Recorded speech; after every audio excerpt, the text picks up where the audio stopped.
Yeah, DB. Oh, just cleaning out the deadwood. Okay. Look, Mr. Cannell, I just can't afford to be without work right now, not even for a day. I've got a mother and 2 kid sisters. More good luck telegrams.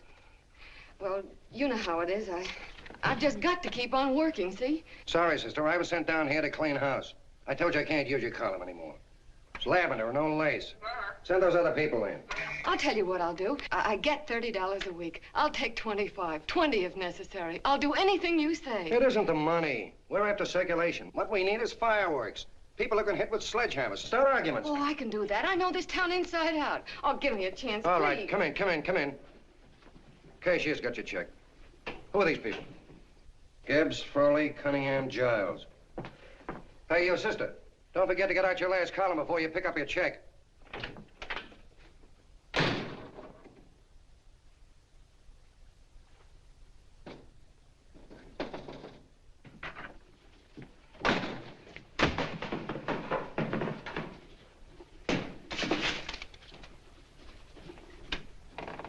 You're a couple of sticks shy in your column, man. Big rich slob like D.B. Norton buys a paper and 40 heads are chopped off.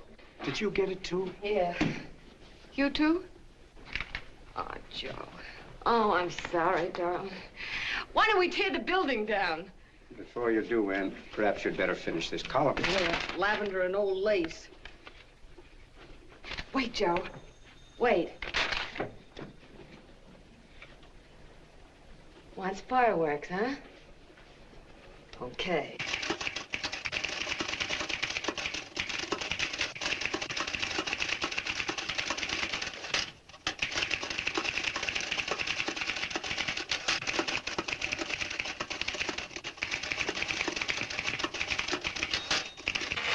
Here.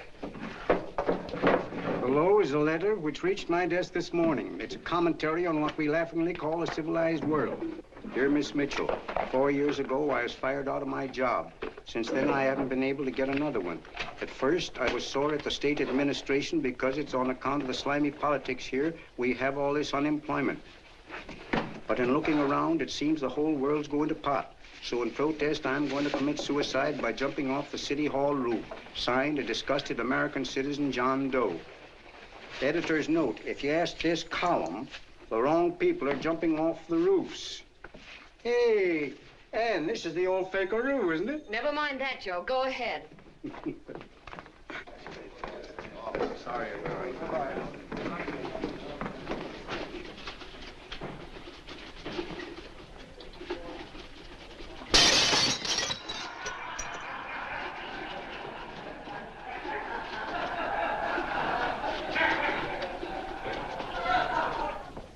And it's because of the slimy politics that we have all this unemployment here. There it is. That's D.B. Norton's opening attack on the governor. Why, Jim, it's just a letter sent into a column. No, I can smell it. That's Norton. Good morning, gentlemen. Good morning, Governor. Morning, Governor. You're rather early. Governor, did you happen to see this in a new bulletin? Yes. I had it served with my breakfast this morning. Jim thinks it's D.B. Norton at work. Of course it is. Oh, come, Jim. That little item, D.B. Norton does things in a much bigger way. This is his opening attack on you, Governor. Take my word for it. What did he buy a paper for? Why did he engage a high-pressure editor like Cannell for? He's in the oil business. I tell you, Governor, he's after your scalp. All right, Jim, all right. Don't burst a blood vessel. I'll look into it. Will you get me Spencer of the Daily Chronicle, please? Yes, I saw it, Governor. If you ask me, that's a phony letter. Why, that gag has got whiskers on it. Okay, I'll get the mayor and maybe the Chamber of Commerce to go after them. Get Mayor Lovett on the phone. Sorry, the mayor's busy on the other phone. Yes, I know, Mrs. Brewster. It's a terrible reflection on our city. I've had a dozen calls already. Spencer of the Chronicle. Hold him. Just a minute. Yes, Mrs. Brewster. I'm listening. I insist that this John Doe man be found and given a job at once. Now, if something isn't done about it, I'll call out the whole auxiliary. Yes, and the junior auxiliary, too. We'll hold a meeting and see that it is. Yes, Spencer? Who? The governor? Well, what about me? It's my building he's jumping off of, and I'm up for re-election, too. What are you doing? Get Cannell at the bulletin. Why, he's liable to go right past my window. Get me Cannell. What was that? What? Out the window. Something just flew by. I didn't see anything. Well, don't stand there, you idiot. Go and look. Open the window. Oh, why did he have to pick on my building? Is there a crowd in the street? No, sir. Then maybe he's caught on a ledge. Look again. We'll not tolerate I think it must have been a seagull. A seagull? What's a seagull doing around the city hall? That's a bad omen, isn't it? Oh, no, sir. The seagull is a lovely bird. It's all right, Mrs. Brewster. It was just a seagull. Can I help? Nothing's happened yet. No, I'm watching. Don't worry, Mrs. Brewster. Just leave it all to me. Spencer, I'll call you back. Hello, Canal? What are you doing? This is the mayor. Yes, Mayor Lovett. How many times are you going to call me? I've got everybody and his brother and sister out looking for him. Did you see the box I'm running? An appeal to John Doe. Think it over, John. Life can be beautiful, says Mayor.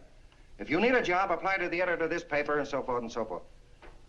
Okay, Mayor, I'll let you know as soon as I have something. What? Well, pull down the blinds. Been up to Miss Mitchell's house, boss. Boy, she's in a bad way. Where is she? Hey, do you know something? She supports a mother and 2 kids. What do you know about that? Did you find her? No. Her mother's awful worried about her. When she left the house, she said she was going on a roaring drunk. The girl, I mean. Go out and find her. Sure. Hey, but the biggest thing I didn't tell you, her old man's Doc Mitchell. You know the doc Yeah. that saved my mother's life and wouldn't take any money for it? You remember that. Okay, boss, I'll go and look for her. Holy smokes, Commissioner, you've had 24 hours. Okay, Hawkshaw, grab a pencil. Here it is again. About 5'5", brown eyes, light chestnut hair, and as fine a pair of legs as ever walked into this office. Did you want to see me? No. I've had the whole Army and Navy out searching for you because that's a game we play here every day. I remember distinctly being fired. That's right. But you have a piece of property that still belongs to this newspaper, and I'd like to have it. What's that? The letter. What letter? The letter from John Doe.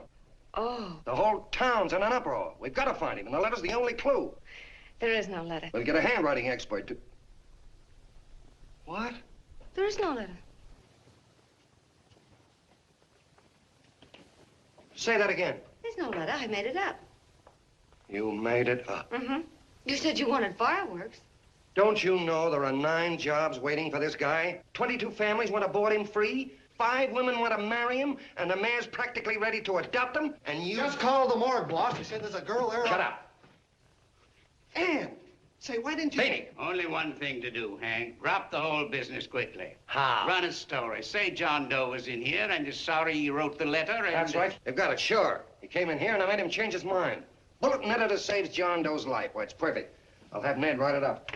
Oh, Ned, I got a story I want you to... Wait a minute. Listen, you great, big, wonderful genius of a newspaper man. You came down here to shoot some life into this dying paper, didn't you? Well, the whole town's curious about John Doe, and boom, just like that, you're going to bury him. There's enough circulation in that man to start a shortage in the ink market. In what, man? John Doe. What John Doe? John Doe, the one I made up. Look, genius, now look. Suppose there was a John Doe and he walked into this office. What would you do? Find him a job and forget about the whole business, I suppose, huh? Not me. I'd make a deal with him. A deal? Sure, when you get hold of a stunt that sells papers, you don't drop it like a hot potato. Well, this is good for at least a couple of months. You know what I'd do? Between now and, let's say, Christmas when he's gonna jump, I'd run a daily on. Starting with his boyhood, his schooling, his first job. A wide-eyed youngster facing a chaotic world. The problem of the average man, of all the John Does in the world. Now, then comes the drama. He meets discouragement. He finds the world his feet of clay. His ideals crumble. So what does he do? He decides to commit suicide and protest against the state of civilization. He thinks of the river, but no. No, he has a better idea. The city hall. Why? Because he wants to attract attention. He wants to get a few things off his chest, and that's the only way he can get himself heard. So? So he writes me a letter, and I dig him up. He pours out his soul to me. And from now on, we quote, I protest by John Doe. He protests against all the evils in the world. The greed, the lust, the hate, the fear. All of man's inhumanity to man. Arguments will start. Should he commit suicide or should he not? People will write in pleading with him. But no, no, sir. John Doe will remain adamant. On Christmas Eve, hot or cold, he goes. See? Very pretty. Very pretty indeed, Miss Mitchell. But would you mind telling me who goes on Christmas Eve? John Doe. What John Doe? The one we hire for the job, you lunkhead. Wait a minute. Let me get this through this lame brain of mine. Are you suggesting we go out and hire someone to say he's going to commit suicide on Christmas Eve? Is that it? Well, you're catching on. Who, for instance? Anybody. Beanie'll do. Why, sure. Who, me? Jump off a... Oh, no, any time at Christmas. I'm superstitious.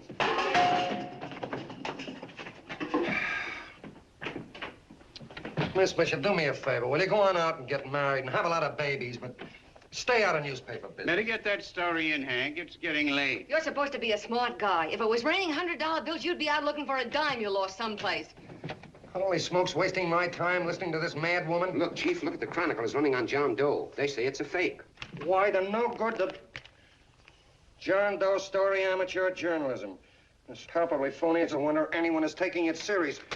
What do you think of those guys? That's fine. That's fine. Now fall right into their laps. Go ahead. Say John Doe walked in and called the whole thing off. You know what that's going to sound like on top of this. That's all, Ned. Thank you. All right. Amateur journalism, huh?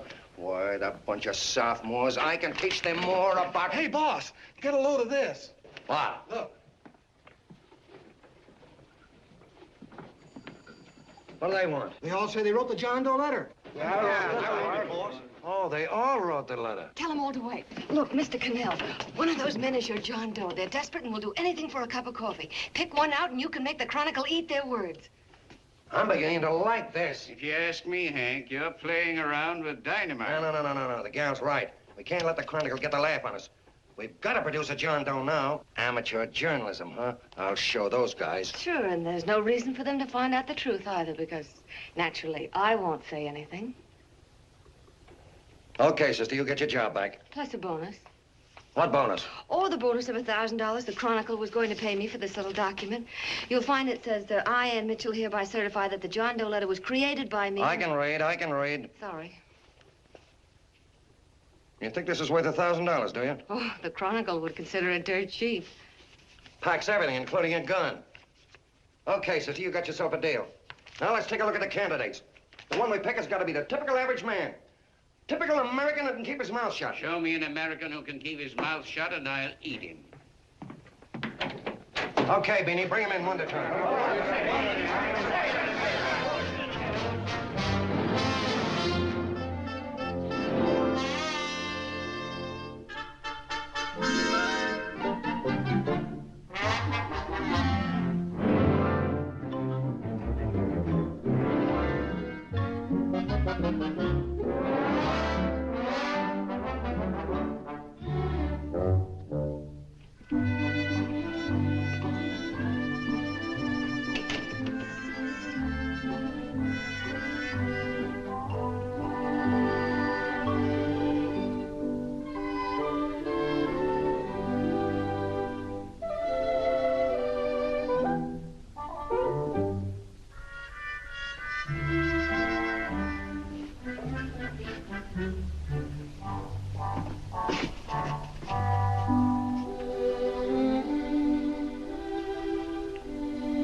Did you write that letter to Miss Mitchell? No, I didn't. What are you doing up here, then? Well, the paper says there were some jobs around loose. Thought there might be one left over. Had any schooling? Yeah, a little. What do you do when you work? I used to pitch. Baseball? Yeah, till the wing went bad. Where'd you play? Bush leagues, mostly. How about family? Got any family? No. Oh, just traveling through, huh? Yeah, me and a friend of mine. He's outside. Looks all right. He's perfect, a baseball player. What could be more American? I wish he had a family, though. Be less complicated without a family. Look at that face, it's wonderful. They'll believe him. Come on. What's your name? Willoughby. John Willoughby. Long John Willoughby, they called me in baseball. Would you like to make some money? Yeah, maybe. Would you be willing to say you wrote that letter and stick by it? I get the idea. Yeah, maybe. That's our man. He's made to order. I don't know. He don't seem like the kind of a guy that'd fall in line. When you're desperate for money, you do a lot of things, Mr. Cannell. He's our man, I tell you. He's fainted. Get the water quickly. Hurry up, Pop. Oh. Right here, sit down. You all right? Yeah, I'm all right. How many is that, 6?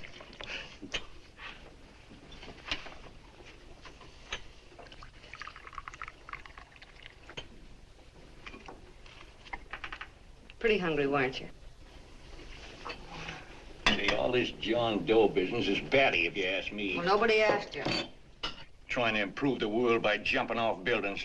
You couldn't improve the world if the buildings jumped on you. Don't mind the colonel. He hates people. He likes you well enough to stick around. Well, that's because we both play doohickeys. I met him in a boxcar a couple of years ago. I was fooling around with my harmonica, and he comes over and joins in. I haven't been able to shake him since.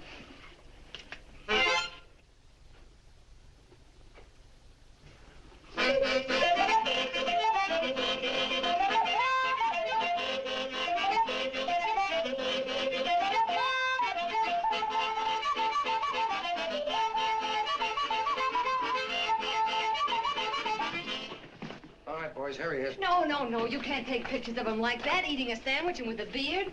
But he's going to jump off a building. Yes, but not because he's out of a job. That's not news. This man's going to jump as a matter of principle. Well, maybe you're right. We'll clean him up and put him in a hotel room under bodyguards. We'll make a mystery out of him. Did you speak to Mr. Norton? Thinks it's terrific. Says for us to go the limit. Wants us to build a bonfire under every big shot in the state. Oh, swell. Is that the contract? Yeah. What's he doing here? Friend of his. They play duets together. Duets? But can we trust him? Oh. I trust him. Oh, you trusted me. Well, that's fine. I suppose he trusts you, too. Oh, stop worrying. He's all right. Okay, but we don't want more than a couple of hundred people in on this thing.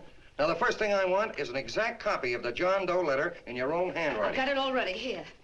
No, that's fine. Now, I want you to sign this agreement. It gives us an exclusive story under your name, day by day, from now until Christmas. On December 26th, you get one railroad ticket out of town. And the bulletin agrees to pay to have your arm fixed. That's what you want, isn't it? Yeah, but it's got to be by Bonesetter Brown. Okay, Bonesetter Brown goes. Here, sign it. Meanwhile, here's $50 of spending money. That's fine. Beanie? Yes, boss. Take charge of him. Get him a suite at the Imperial and hire some bodyguards. Yeah, and some new clothes, Beanie. You think we better have him deloused? Yeah. Both of them? Yes, both of them, but don't let them out of your sight. Hey, Beanie, gray suit, huh? Yeah. Okay, fellas.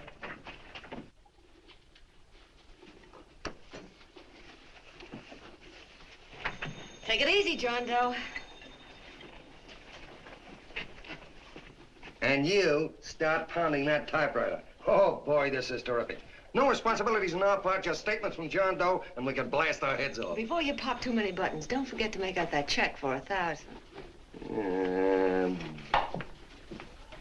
Okay, fellas, now, let me see. You sit outside the door. Nobody comes in, see? You two fellas sit in here. Hey, pretty nifty, huh? You ain't gonna get me to stay here. Sure you are. No, sir. That spot under the bridge where we slept last night's good enough for me. Say, what'll I do with this baggage? Well, stick him in the bedroom. Give me mine, I ain't staying. You know, we were headed for the Columbia River country before all this John Doe business came up. You remember that, don't you? Sure, I remember. Say, your ears popped coming up in the elevator. Mine did. All along, John. I tell you, it's no good. You're gonna get used to a lot of stuff that's gonna wreck you. Why, that $50 in your pocket's beginning to show up on you already. And don't pull that on me, neither. Stop worrying, Colonel. I'm gonna get my arm fixed out of this. Hey, here's some cigars the boss sent us. Have one. Hey, Help cigars. yourself. No.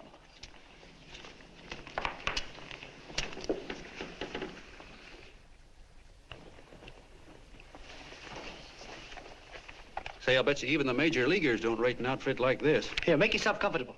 Paper? I don't read no papers, and I don't listen to radios either. I know the world's been shaped by a drunken barber, and I don't have to read it. I've seen guys like you go under before.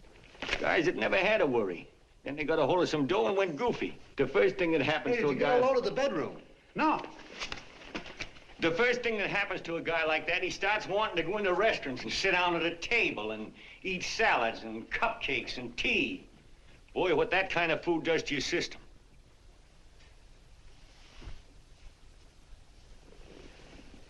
The next thing the dope wants is a room. Yes, sir, a room with steam heat and curtains and rugs. And before you know it, he's all softened up and he can't sleep unless he has a bed.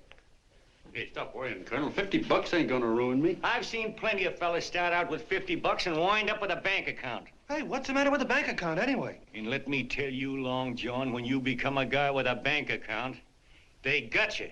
Yes, sir, they got you. Who's got him? The helots. Who? Hey, there's the City Hall tower I was supposed to jump off of. It's even higher than this. Who's got him? The helots. Woo! Hey, wait a minute! You're not supposed to jump till Christmas Eve. Do you want to get me in a jam? If it's going to get you in a jam, we'll do you a favor. I won't jump. And when they got you got no more chance than a road rabbit. Hey, who'd you say was going to get him? Say, is this one of those places where you ring if you want something? Yeah, just use the phone. Boy, I've always wanted to do this. Hey, Doc, look. Look, Doc. Give me that again, will you? Who's going to get him? The helots. Who are they? Listen, sucker, you ever been broke? Sure, mostly often. All right. You're walking along. Not a nickel in your jeans. You're free as the wind. Nobody bothers you. Hundreds of people pass you by in every line of business. Shoes, hats, automobiles, radios, furniture, everything. And they're all nice, lovable people. And they let you alone. Well, is that right? Then you get a hold of some dough, and what happens? All those nice, sweet, lovable people become helots. A lot of heels. They begin creeping up on you, trying to sell you something.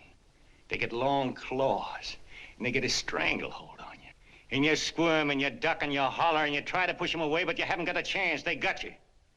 First thing you know, you own things. A car, for instance.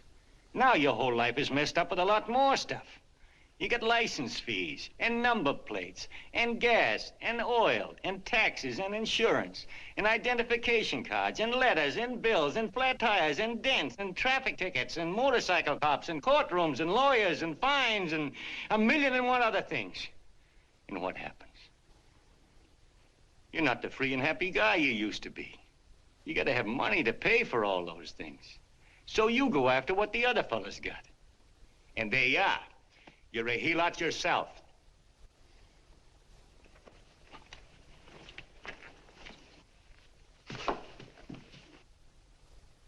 You win, Colonel. Here, take the 50. Go out and get rid of it. You bet I will, just as fast as I can. I'm gonna get some canned goods, a fishing rod, and the rest I'm gonna give away. Give away? Hey, get me a pitcher's glove. I gotta get some practice. Say, he's giving it away. I'm gonna get me some of that. Hey, come back here, you helot. Well, you send up 5 hamburgers with all the trimmings, 5 chocolate ice cream sodas, and 5 pieces of apple pie. No, apple with cheese. Yeah, thanks.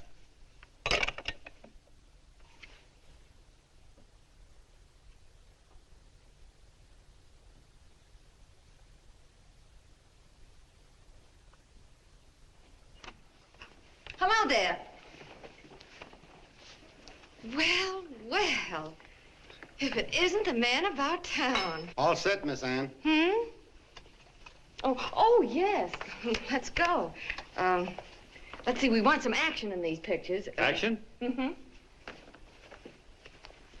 That's good. No. This man's going to jump off a roof. Oh. Here, wait a minute. Let me comb your hair. Sit down. Yeah, that's better.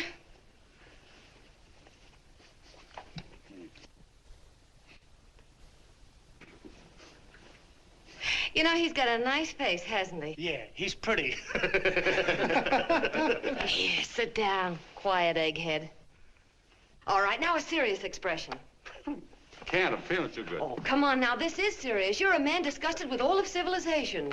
With all of it? Yes, you're sore at the world. Come on now. Oh, crabby guy, huh? Yeah. No.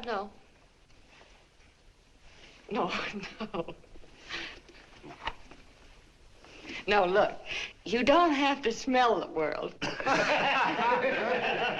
Well, all those guys in the Never picture mind those guys. All right, stand up.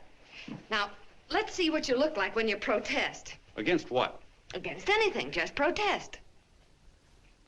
You got me. Oh, look, I'm the umpire, and you just cut the heart of the plate with your fast one, and I called it a ball. What would you do? Oh, you did, huh? Yeah. Why can't you call him right, you boneheaded... Grab it, Eddie, grab it!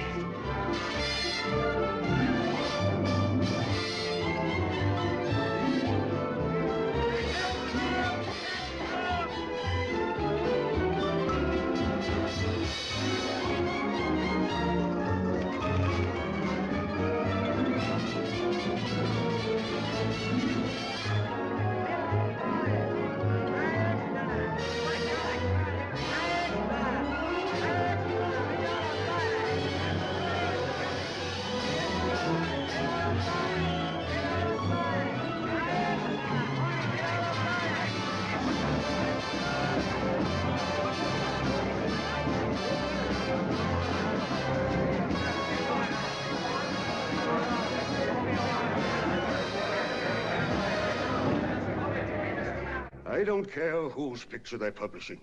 I still say that this John Doe person is a myth, and you can quote me on that. And I'm going to insist on his being produced for questioning. You know as well as I do that this whole thing is being engineered by a vicious man with a vicious purpose, Mr. D.B. Norton.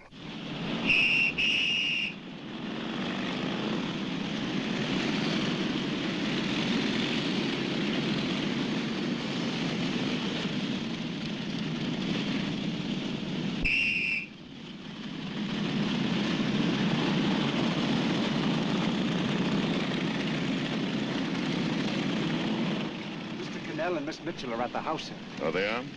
All right, come on.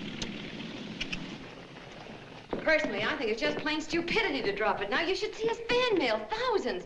Why, it's going over like a house afire. What are you afraid of, Canal? It's doubled our circulation. Yeah, but it's got everybody sore. Ads are being pulled. The governor's starting a libel suit. What's more, they all know John Doe's a phony, and they insist on seeing Well, what about it? Let them see him. We'll go on one better. They can also hear him. You own a radio station, Mr. Norton. Why not put him on the air? Watch out for this damn DB. She'll drive you batty. Oh, Look, what? we can't let him get to this Bush League pitcher and start pumping him. Good night. Now, tell him what that screwball might do. I walk in yesterday, here he is, standing on a table with a fishing pole, fly casting. Take my advice and get him out of town before this thing explodes in our faces. If you do, Mr. Norton, you're just as much of a dumb cluck as he is. Excuse me. No, you got yourself a meal ticket and you hate to Sure, let it's go. a meal ticket for me, I admit it, but it's also a windfall for somebody like Mr. Norton who's trying to crash national politics. That's what you bought the newspaper for, isn't it? You want to reach a lot of people, don't you? Well, put John Doe in the air and you can reach 130 million of them. He can say anything he wants and they'll listen to him. All right, we'll forget the governor and the mayor and all the small fry like that. This can arouse national interest. If he made a hit around here, he can do it every place else in the country. And you'll be pulling the strings, Mr. Norton. Go down to the office and arrange for some radio time. What, DB, you're not going want to it fall... as soon as possible. Okay. I just came in to get warm myself. Come on, let's go. Don't you go. I want to talk to you.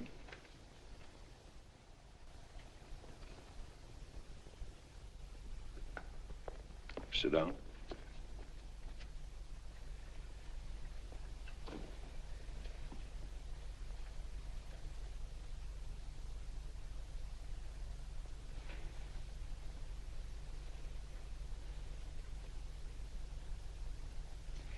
Hey, this John Doe idea was yours, huh?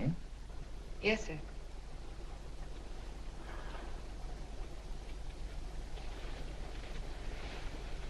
How much money do you get? $30. $30. Well, what are you after? I mean, what do you want? A journalistic career? Money. Money?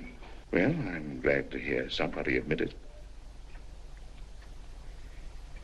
Do you suppose you could write a radio speech that would put that fellow over? Oh, I'm sure I can. Do it, and I'll give you $100 a week. $100? That's only the beginning. You play your cards right, and you'll never have to worry about money again.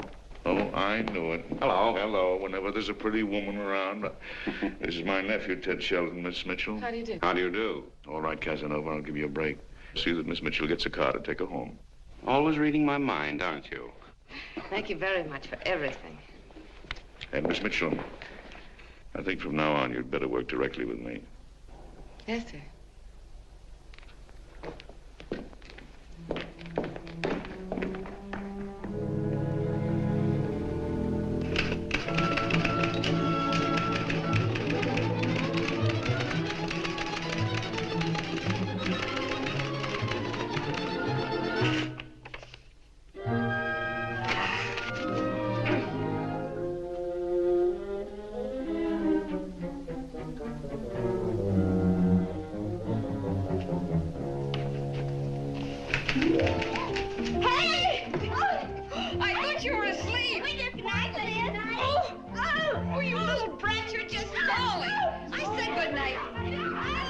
Come, children. It's past your bedtime. Come on, quick, come on. Now, pooch off Stick your fork through me. I'm done. I'll never get this speech right. Oh, yes, you will, Ann, dear. You're very clever. Yeah, I know. What are you looking for? Your purse, I need $10. What for? I gave you 50 just the other day. Yes, I know, dear, but Mrs. Burke had her baby yesterday. 9 pounds. And there wasn't a thing in the house. And then the community chest lady came. And the 50's all gone, huh? Who's the 10 for? The Websters. The Websters. You remember those lovely people your father used to take care of. I thought I'd buy them some groceries. Oh, Anne, dear, it's a shame those You're marvelous, Ma. You're just like Father used to be. Do you realize a couple of weeks ago we didn't have enough to eat ourselves? Well, yes, I know, dear, but these people are in such need. And we have plenty now. If you're thinking of that $1,000, forget it. It's practically all gone. We owed everybody in town. Now, you just got to stop giving all your money away. Oh, Anne, dear. Oh, I'm sorry, Ma. Oh, don't pay any attention to me. I guess I'm just upset about all this. Gee whiz, here I am with a great opportunity to get somewhere, to give us security for once in our lives, and I'm stuck. If I could put this over, your Mrs. Burke can have 6 babies. You mean this speech you're writing? Yeah, I don't know. I simply can't get it to gel. I created somebody who's going to give up his life for a principle. Hundreds of thousands of people are going to listen to him over the radio. And unless he says something that's sensational, it's just no good. Well, honey, of course, I don't know what kind of a speech you're trying to write, but judging from the samples I've read, I don't think anybody will listen. What? Darling, there's so many complaining political speeches. People are tired of hearing nothing but doom and despair on the radio. If you're going to have him say anything, why don't you let him say something simple and real, something with hope in it? If your father were alive, he'd know what to say. Oh, yeah. Father certainly would. Wait a minute.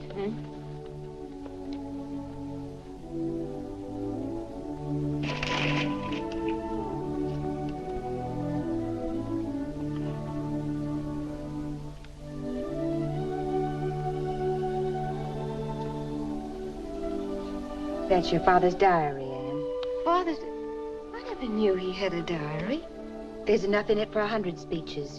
Things people ought to hear nowadays. You'll be careful of it, won't you, dear? It's always helped to keep your father alive for me. You bet I will, Ma. Wait a minute. John Doe don't want to sign no autographs. Well, what does he do all day? What does he do all day? He's writing out his memories. Sorry, lady, you can't see Mr. Doe. He wants to be alone. No. No, he just sits around all day and commutes with himself.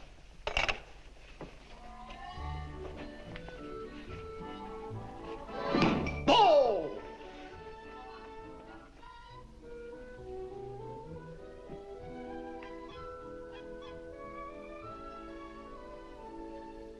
I don't know how you're going to stand it around here till after Christmas. I'll bet you ain't heard a train whistle in 2 weeks.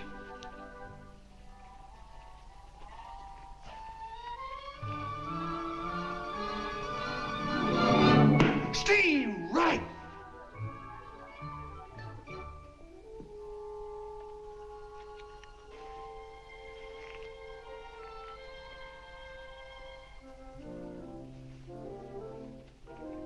I know why you're hanging around.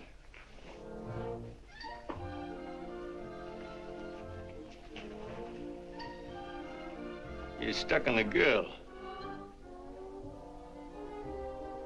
That's all a guy needs is to get hooked up with a woman.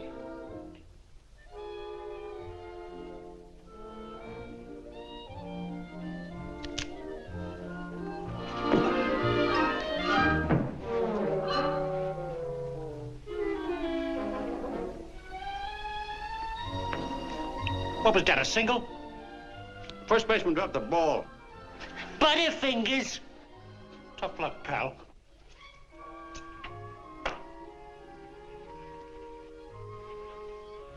Guy has a woman on his hands. First thing he knows, his life is balled up with a lot more things. Furniture and...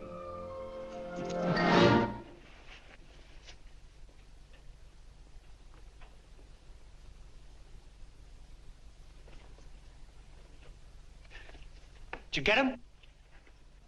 You're out. Swell. What's this, the end of the 8th? 9th.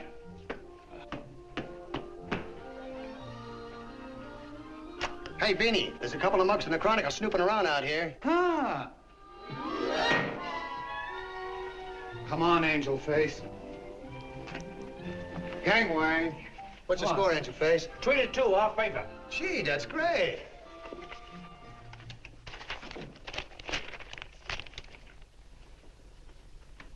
Hey, you got swell form there. Must have been a pretty good pitcher. Pretty good. Say, I was just about ready for the major leagues when I chipped a bone in my elbow. I got it pitching a 19-inning game. 19? Yeah. There was a major league scout there watching me, too. And he came down after a game of the contract. You know what? I couldn't lift my arm to sign it. I'll be okay, though, as soon as I get it fixed up. It's too bad. What do you mean, too bad? Huh? Oh, that you'll never be able to play again. What are you talking about? I just told you I was going to get Well, you know how they are in baseball if a guy's mixed up in a racket. Racket? What do you mean? Well, I was just thinking about this John Doe business. Why, as soon as it comes out it's all a fake, you'll be washed up in baseball, won't you? Yeah. Hey, doggone. I never thought about that.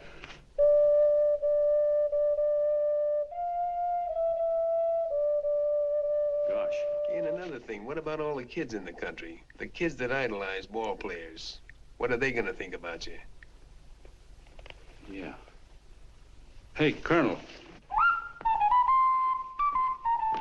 Did you hear that? I gotta figure some way out of this thing. Elevators are still running. I know one way you can do it. How?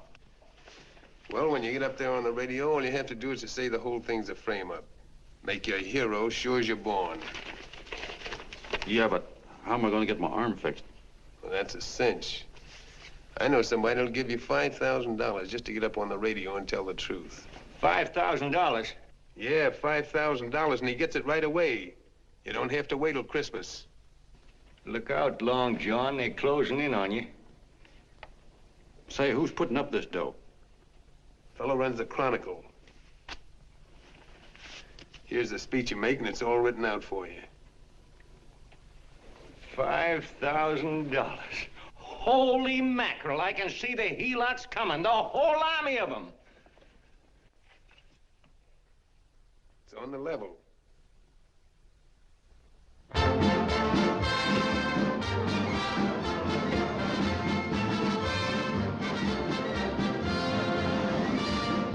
No, I'm sorry. Tickets for the broadcast are all gone. Phone the bulletin. Sorry, no more tickets left.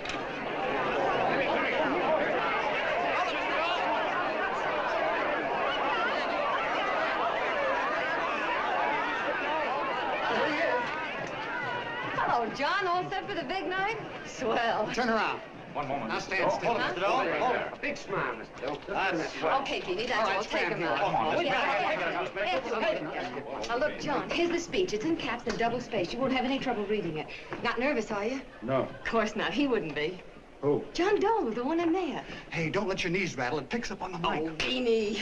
You needn't be nervous, John. All you have to remember is to be sincere. Pick up that phone, Miss Mitchell. It's for you. Okay.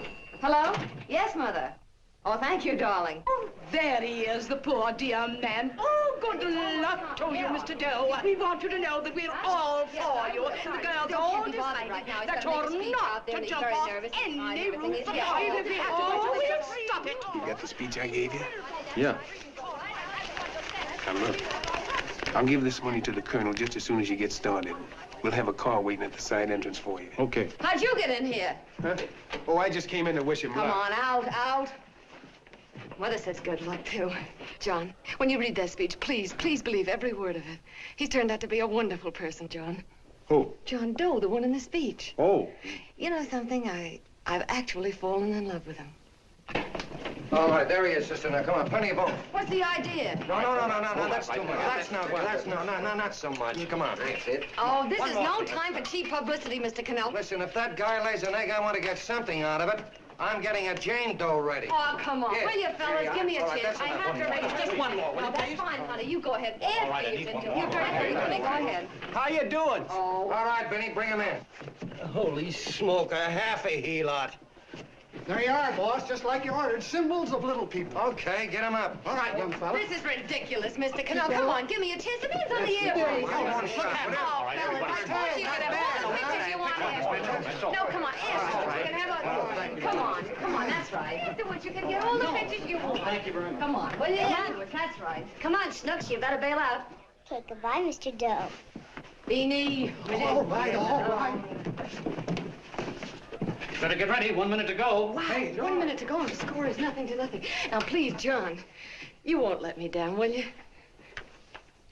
Will you? Of course you won't. If you'll just think of yourself as the real John Doe. Listen, everything in that speech are things a certain man believed in. He was my father, John. And when he talked, people listened. And they listened to you, too. Funny. You know what my mother said the other night?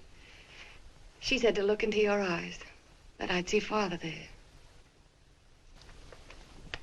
Hey, what do you say? Okay, we're coming. Come on. Now, listen, John, you're a pitcher. Now get in there and pitch. Good luck. Give him room, let him through. Come on.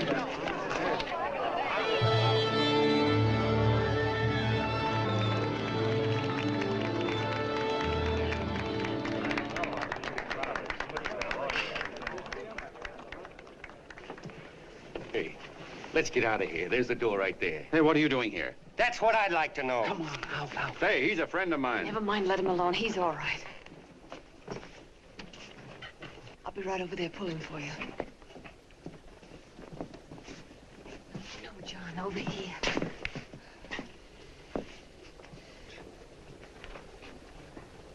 Stand by.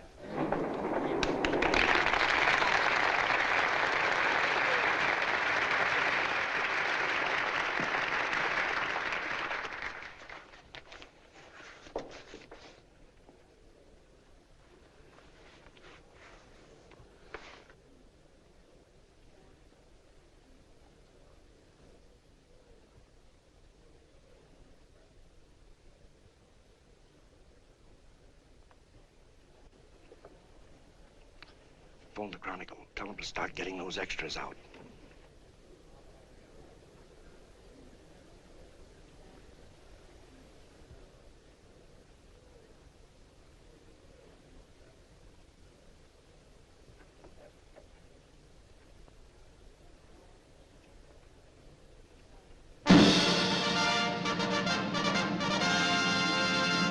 And good evening, ladies and gentlemen. This is Kenneth Fry speaking for the New Bulletin. Tonight we give you something entirely new and different. Standing beside me is the young man who has declared publicly that on Christmas Eve he intends to commit suicide, giving as his reason, quote, "I protest against the state of civilization," end quote. Ladies and gentlemen, the New Bulletin takes pleasure in presenting the man who is fast becoming the most talked of person in the whole country, John Doe.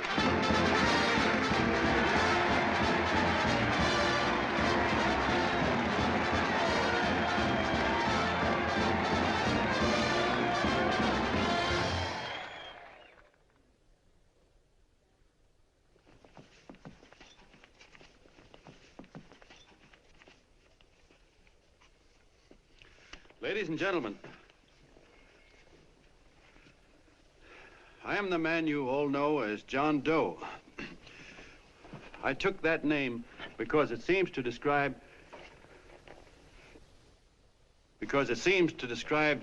the average man.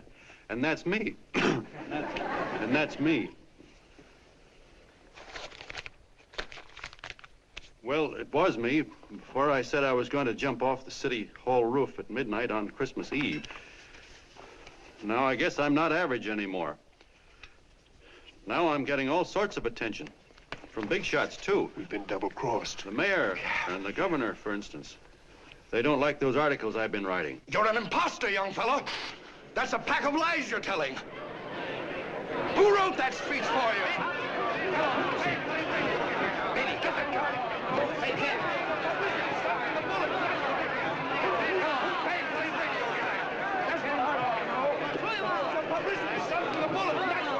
Spencer. Ladies and gentlemen, the disturbance you just heard was caused by someone in the audience who tried to heckle Mr. Doe. The speech will continue.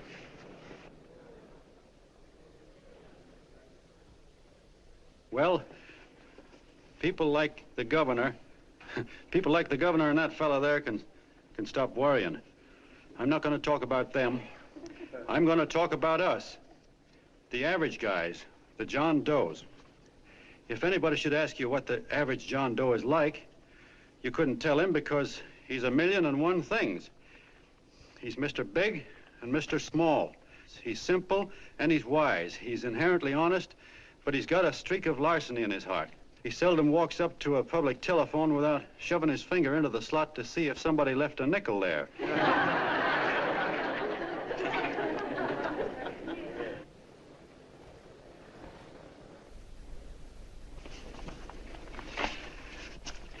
He's the man the ads are written for. He's the feller everybody sells things to.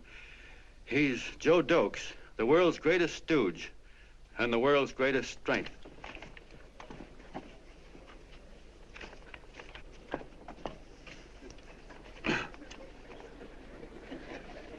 Yes, sir. Yes, sir, we're a great family, the John Does. We are the meek who are supposed to inherit the earth. You'll find us everywhere. We raise the crops, we dig the mines, work the factories, keep the books, fly the planes, and drive the buses. And when a cop yells, "Stand back there, you," he means us, the John Does. Well, what kind of a speech is that? Didn't you read it? We've existed since time began. We built the pyramids. We saw Christ crucified, pulled the oars for Roman emperors, sailed the boats for Columbus, retreated from Moscow with Napoleon, and froze with Washington at Valley Forge. Yes, sir. We've been in there dodging left hooks since before history began to walk. In our struggle for freedom, we've hit the canvas many a time, but we always bounce back because we're the people, and we're tough.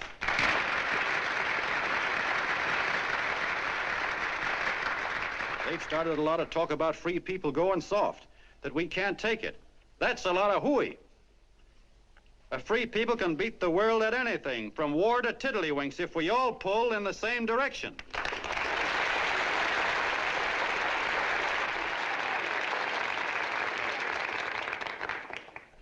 I know a lot of you are saying, "What can I do? I'm just a little punk. I don't count." Well, you're dead wrong. The little punks have always counted, because in the long run, the character of a country is the sum total of the character of its little punks.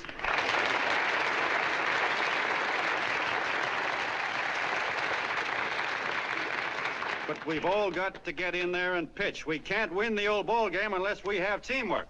And that's where every John Doe comes in. It's up to him to get together with his teammate. And your teammate, my friends, is the guy next door to you. Your neighbor. He's a terribly important guy, that guy next door. You're going to need him, and he's going to need you, so look him up. If he's sick, call on him. If he's hungry, feed him. If he's out of a job, find him one. To most of you, your neighbor is a stranger, a guy with a barking dog and a high fence around him. Now, you can't be a stranger to any guy that's on your own team. So tear down the fence that separates you. Tear down the fence, and you'll tear down a lot of hates and prejudices. Tear down all the fences in the country, and you'll really have teamwork.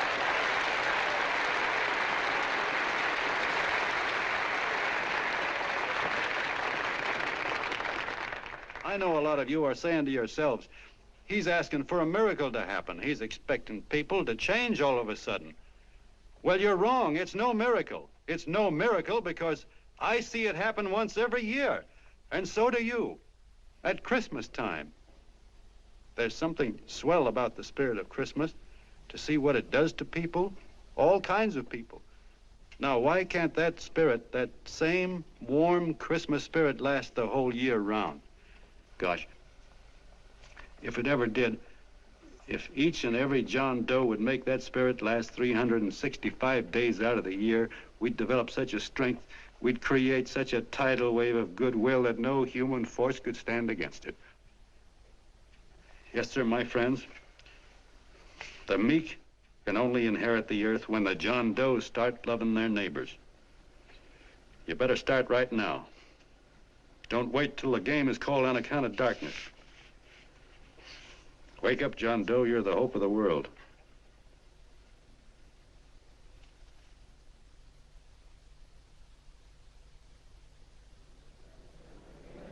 John, you were wonderful.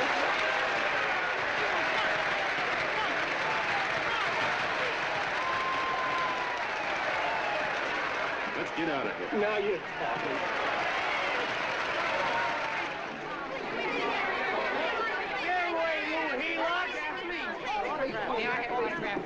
Please, hey!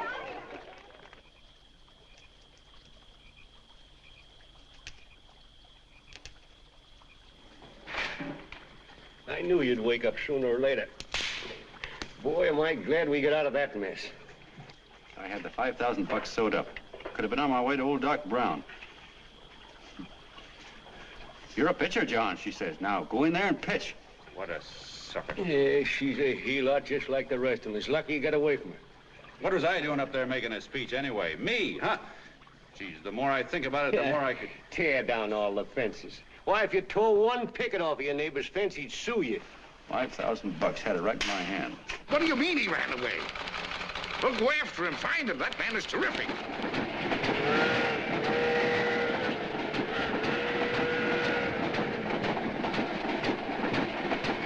Columbia River, here we come.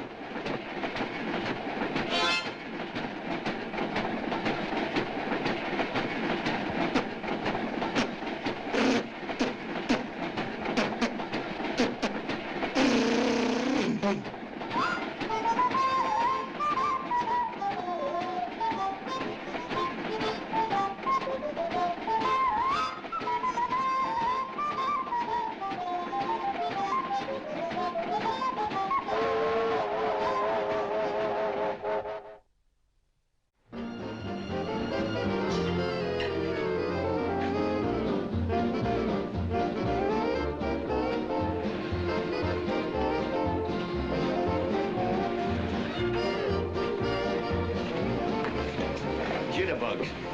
Yeah. Say, how much money we got left? 4 bits. Better make it donuts, huh? Yeah.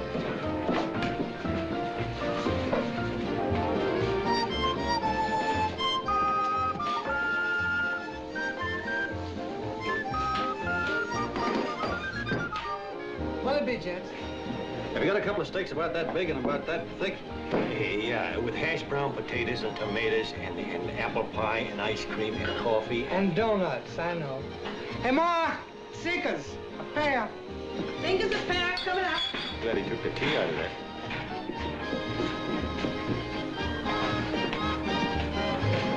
Hey, look. Join the John Doe Club. John Doe Club.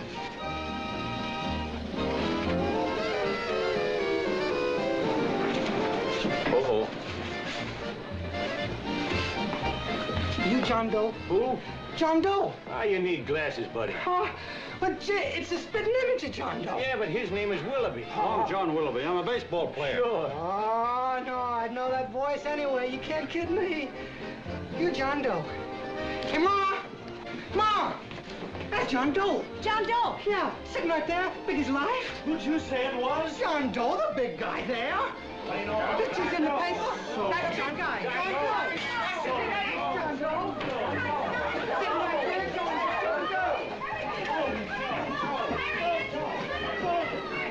Doe. Hey, operator, Dan's beanery. Look, call everybody in town. John Doe was just in my place. Yeah, he ordered donuts.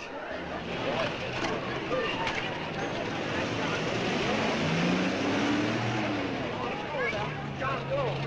Let's see John Doe.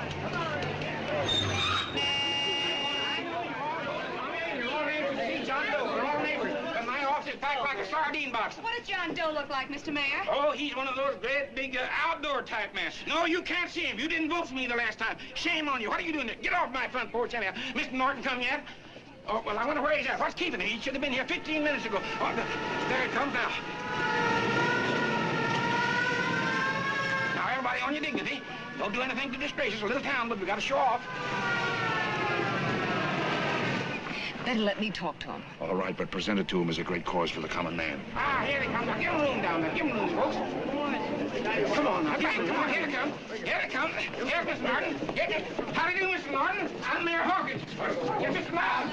Let me go, you darn fool. I'm the mayor. Mr. Norton. Mr. Norton. Mr. Norton. I'm Mayor Hawkins. Your office telephoned me to hold him. Well, that's fine. How is he? Oh, he's fine. He's right in my office there. You know, it's a great honor having John Doe here, and you too. Haven't had so much excitement since the old City Hall burned down. People are so excited and they'll tore his clothes off. Oh, Matilda, darling, phone the newspapers, tell them Mr. Norton's here. Step right inside, Mr. Norton. My office. Very comfortable here, Mr. Norton. Just had it air conditioned. Gangway, please. Get room for Mr. Norton. Gangway. Gangway.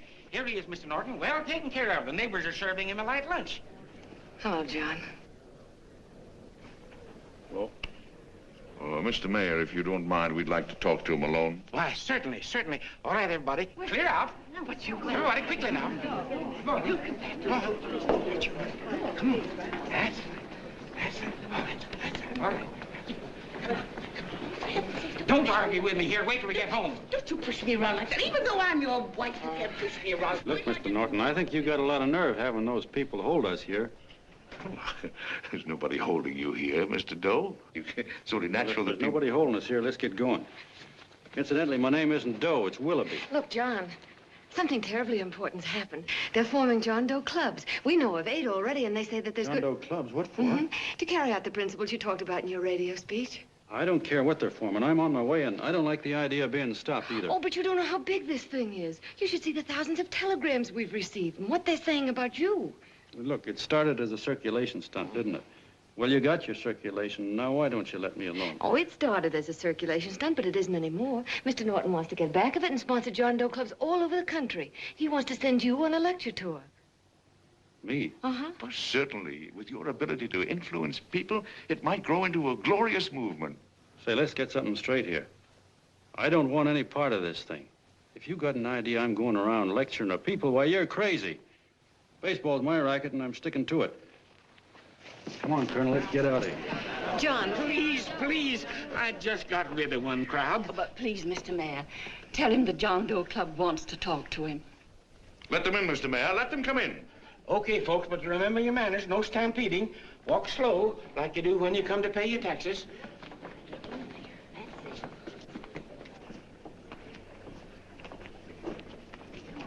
Okay. All right, give me a chance. Come right in. My name's Bert Hansen, Mr. Doe. I'm the head soda jerker at Schwabacker's drugstore. Well, sir, you see, me and my wife, we heard your broadcast, and we got quite a bang out of it. Especially my wife. Kept me up half the night saying, that man's right, honey. The trouble with the world is nobody gives a hoot about his neighbor. That's why everybody in town's sore and cranky at each other. And I kept saying, well, that's fine, but how's a guy gonna go around loving the kind of neighbors we got? Old Sourpuss, for instance. You see, Sourpuss Smithers is a guy lives all alone next door to us. He's a cranky old man that runs a second-hand furniture store. We haven't spoken to him for years. I always figured he was an ornery old gent that hated the world because he was always slamming his garage door and playing the radio so loud he kept half the neighbors up. Well, anyway, the next morning I'm out watering the lawn and I look over and there's Sourpuss on the other side of the hedge straightening out a dent in his fender. And my wife yells to me out the window. She says, go on, speak to him, Bert. And I figured, well, heck, I can't lose anything, so I yelled over to him, good morning, Mr. Smithers. He went right on pounding his fender. Was I burned? So I turned around to give my wife a dirty look, and she said, louder, louder, he didn't hear you. So in a voice you could have heard in the next county, I yelled, good morning, Mr. Smithers. Well, sir, you could have knocked me over with a feather. Old Sourpuss turned around, surprised-like, and he put on a big smile, came over and took my hand like an old lodge brother, and he said, good morning, Hanson. I've been wanting to talk to you for years, only I thought you didn't like me. And then he started chatting away like a happy little kid, and he got so excited his eyes all... Well, Mr. Doe, before we got through, I found out Smithers is a swell egg, only he's pretty deaf, and that accounts for all the noises. And he says it's a shame how little we know about our neighbors. And then he got an idea. And he said, how's about inviting everybody someplace where we can all get together and know each other a little better? Well, I'm feeling so good by this time, I'm ripe for anything. So Smithers goes around the neighborhood inviting everybody to a meeting at the schoolhouse. And I tell everybody that comes in the store, including Mr. Schwabacker, my boss. I'm talking too much.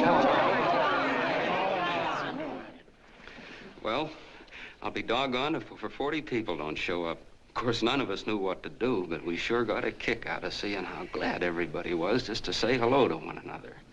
Tell him about making Sourpuss chairman. Oh, yeah, we made Sourpuss chairman and decided to call ourselves the John Doe Club. And say, incidentally, this is my wife. Come here, honey. This is my wife, Mr. Doe. How do you do, Mr. Doe? Sourpuss is here, too. Oh, is he? This is Sourpuss, or excuse me, Mr. Smithers, Mr. Doe. That's all right. If you didn't call me Sourpuss, it wouldn't feel natural. Well, anyway, I guess nearly everybody in the neighborhood came except the Delaney's. The Delaney's live in a big house with an iron fence around it, and they always keep their blinds drawn. And we always figured that he was just an old miser that sat back counting his money, so why bother about inviting him? Until Grimes, the milkman, spoke up and he said, say, you've got the Delaney's all wrong. And then he tells us about how they canceled their milk last week and how when he found a note in the bottle, he got kind of curious-like and he sort of peeked in under the blinds and found the house was empty. If you ask me, he says, they're starving. Old man Delaney has been bringing his furniture over to my place at night, one piece at a time, and selling it. Yeah. And, well, sir, a half dozen of us ran over there to fetch him, and we brought him to the meeting. And what a reception they got. Why, everybody shook hands with him and made a fuss over them, and, well, finally, Mr. and Mrs. Delaney just sat right down and cried. And then we started to find out about a lot of other people. Yeah, sure. Well, you know Grubel, for instance. Grubel's here. See? Yeah, that's a... Of course, you don't know Grubel, but he's the man that everybody figured was the worst no-account in the neighborhood because he was living like a hermit and nobody would have anything to do with him. That isn't little Murphy. The postman told us the truth. Why, Grubel, he says, he lives out of garbage cans because he won't take charity, because it'd ruin his self-respect, he says. Just like you said on the radio, Mr. Doe. Well, sir, about a dozen families got together and gave Grubel a job watering their lawns. Isn't that wonderful? And then we found jobs for 6 other people, and they've all gone off for relief. Yeah, and my boss, Mr. Schwabecker, made a job in his warehouse for old man Delaney. And he gave you that $5 raise. Yeah, wasn't that swell? Why, Bert, I feel slighted. I'd like to join, but nobody asked me. I'm sorry, Mayor, but we voted that no politician could join. Just the John Does of the neighborhood, because you know how politicians are.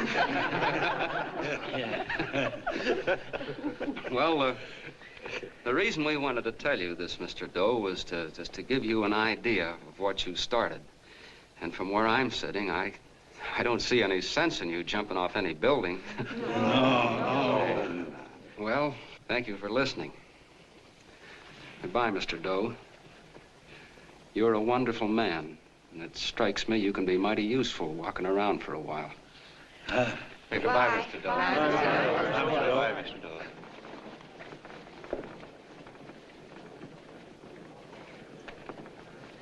I'm Mrs. Delaney, Mr. Doe, and God bless you, my boy.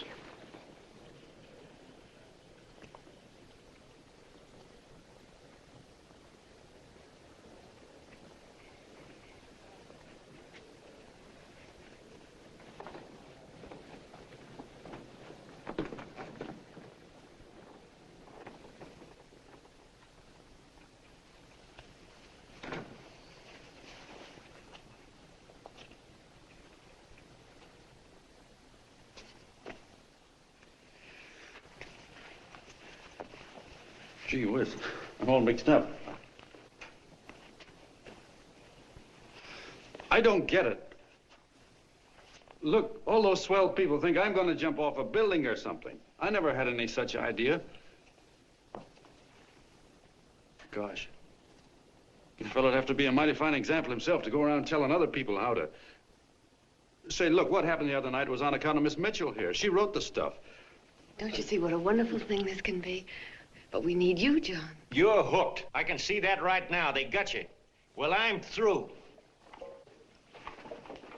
For 3 years, I've been trying to get you up to the Columbia River country. First, it was your glass arm. Then it was the radio. And now it's the John Doe clubs. Well, I ain't waiting another minute. Gangway, you helots. Hey, Colonel, wait a minute. Oh, please. Hey, Colonel! I want you personally to go along with John Doe and Miss Mitchell and handle the press and the radio. Me? Yes, I don't want to take any chances. And Johnson. Yes, Stevie? Your crew will do the mop-up job. They'll follow John Doe into every town, see that the clubs are properly organized and the charter's issued. Right. There are only 8 flags up there now. I want to see that map covered before we get through.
fire. If they made demands, I'd understand it. But the John Does ask for nothing. People are going off relief. If this keeps up, I'll be out of a job.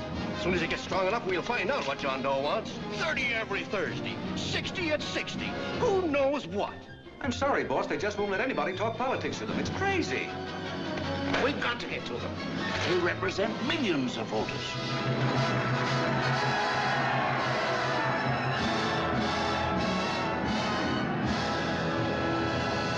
I tell you, ladies and gentlemen, this thing has been nothing short of a prairie fire. We've received so many applications for charters to the John Doe clubs, we haven't been able to take care of them. I'd hate to have that many pins stuck in me.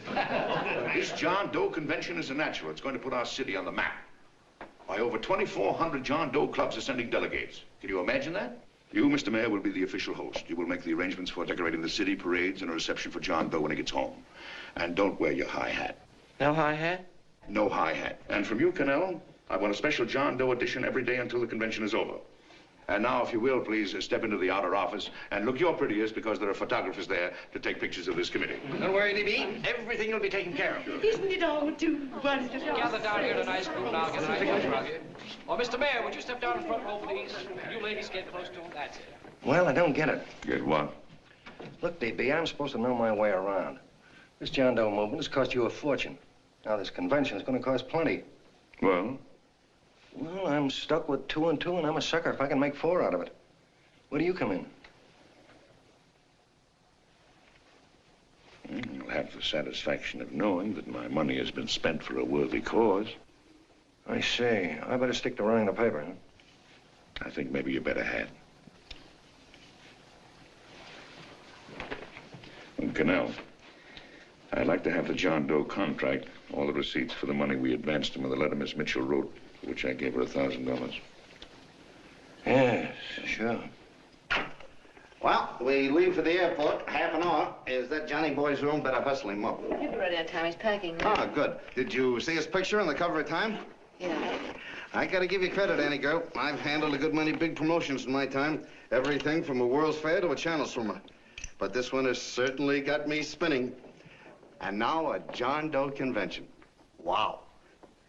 Say, if you could only get him to jump off the City Hall roof on Christmas Eve, I'd guarantee you 500,000 people there. Charlie. Hmm? What do you make of him?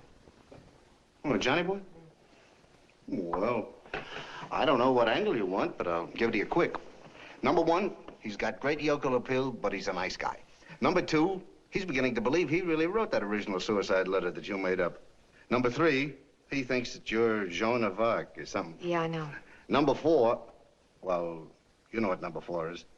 He's nuts about you. Yeah, it's running out of his ears. You left out number 5. We're all heels, me especially. Holy smoke. Come in.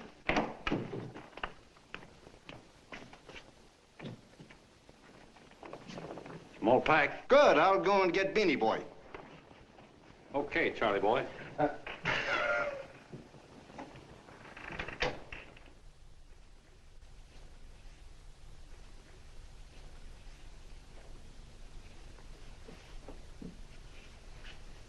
Can I help you pack? No, thank you.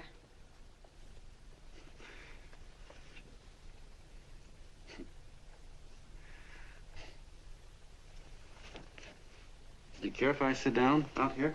No.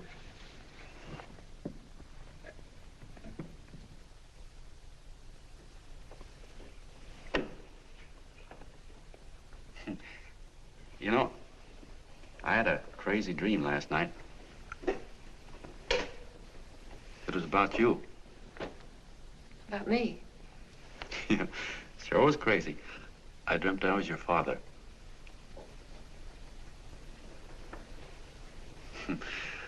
There was something I was trying to stop you from doing. So I got up out of bed and I walked right through the wall here, right straight into your room.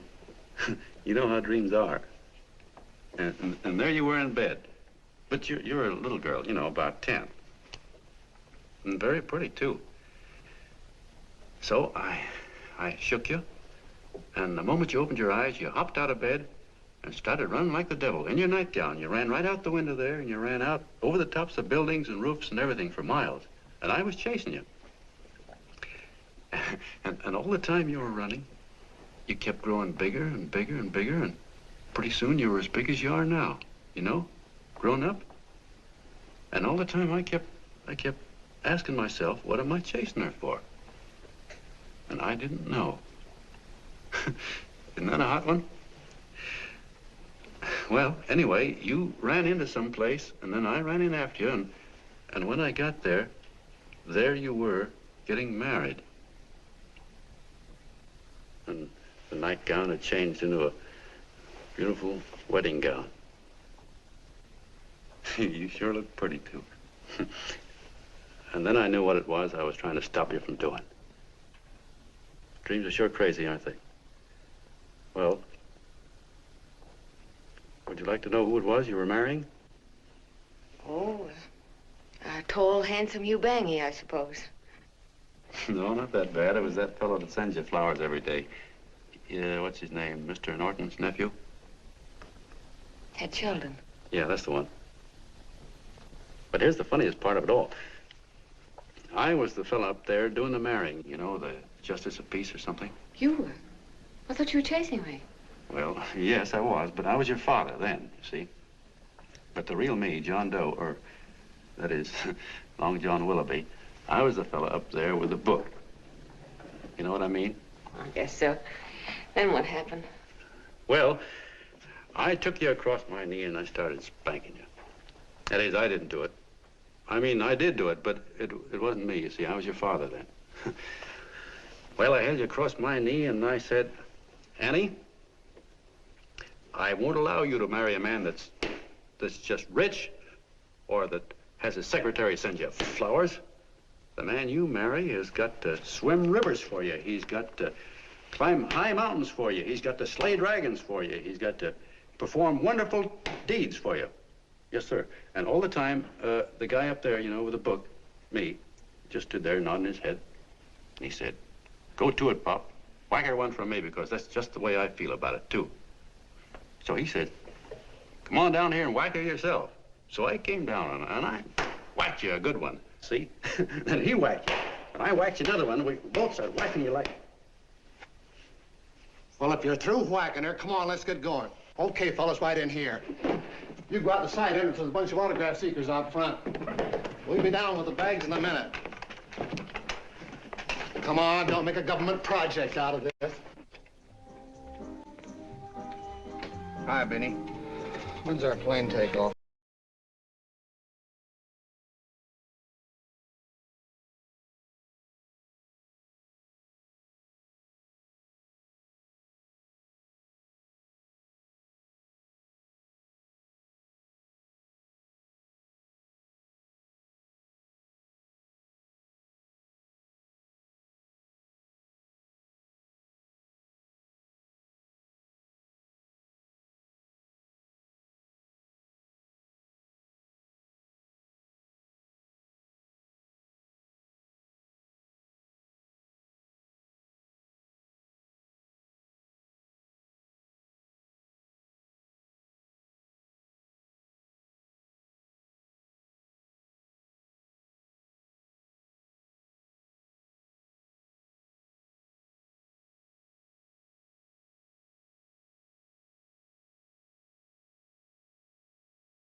All aboard, folks.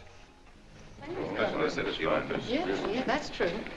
Oh, somebody else sitting here? No, that's your seat. And this is your coat. Mine? A little token of appreciation. Oh. Oh, it's beautiful, D.B. Well, I don't quite know what to say. Well, don't say anything at all. Just sit down. Oh. Go ahead, open it. Oh.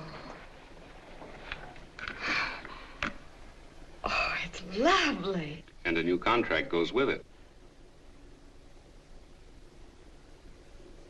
Well, come on, spring it. You've got something on your mind. It must be stupendous. You know, that's what I like about it. Right to the point, like that. All right, Practical Annie, here it is. Tomorrow night, before a crowd of 15,000 people and talking over a nationwide radio hookup, John Doe will announce the formation of a third party. A third party? Yes, the John Doe Party, devoted entirely to the interests of all the John Does all over the country, which practically means 90% of the voters. He will also announce the third party's candidate for the presidency, a man whom he personally recommends, a great humanitarian, the best friend the John Does have. Mr. D.B. Norton. Yes.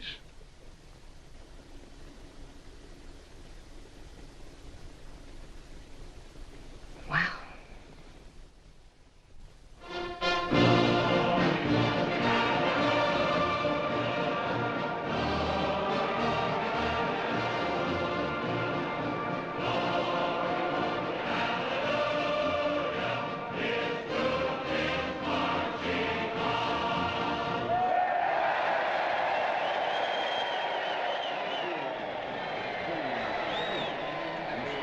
And although the opening of the convention is hours off, the delegates are already pouring into the ballpark by the droves, with lunch baskets, banners, and petitions asking John Doe not to jump off any roof. No matter how you look at it, it's still a phenomenal movement. These John Does, or the hoi polloi, as you've heard people call them, have been laughed at and ridiculed, but here they are, gay and happy, having traveled thousands of miles, their expenses paid by their neighbors, to come here to pay homage to their hero, John Doe. And in these days of wars and bombings, it's a hopeful sign that a simple idea like this can sweep the country. An idea based on friendliness, on giving and not taking, on helping your neighbor and asking nothing in return. And if a thing like this can happen, don't let any of your grumbling friends tell you that humanity is falling apart. This is John B. Hughes signing off now and returning you to our main studio until 9 o'clock, when the convention will officially open. Oh, John, come in. Say, I'm it's raining out a little. That's all right. It's good to see you. Sit down. Thanks.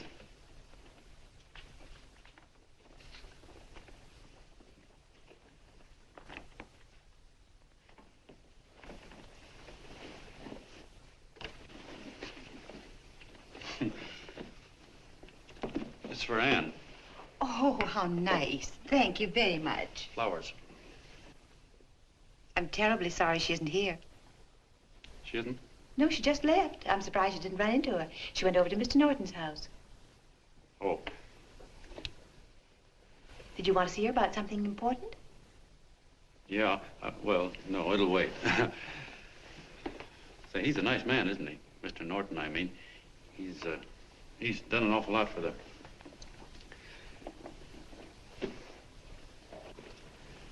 Well, say, my coat's pretty wet, and I'm afraid I might have wet the couch a little.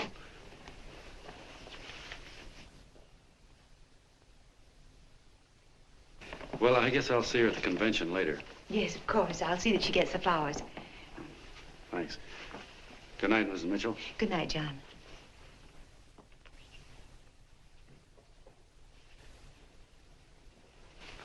Say, Miss Mitchell, I'm kind of glad Anne isn't here.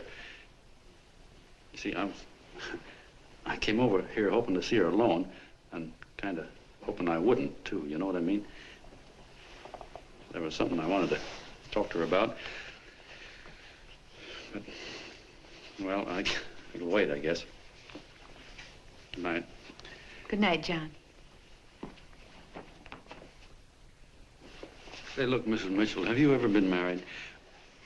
Oh, I'm sure you have. Gosh, that's pretty silly. I guess you must think I'm kind of batty. Well, I guess I'd better be going at that. John, my husband said, I love you. Will you marry me? You did? What happened? I married him. Well, yeah, that's what I mean, see? It was easy as all that, huh? Uh-huh. Yeah, but look, Mrs. Mitchell, you know, I love Ann, and it's going to be awfully hard for me to say it because, well, you know, she's so wonderful. And, well, the best I ever was a Bush League pitcher. And, you know, I think she's in love with another man, the one she made up. You know, the real John Doe. Well, that's pretty tough competition. I bet you he'd know how to say it all right. On me, I get up to it and around it and in back of it, but I never get right to it. You know what I mean? So the only chance I've got is, well, if somebody could kind of give her a warning, sort of prepare her for the shock. You mean you'd like me to do it? Hmm? Well, I was thinking that, yeah, you know, sort of break the ice. Of course I will, John. Gee, well, thank you, Mrs. Mitchell. Hey, you're okay.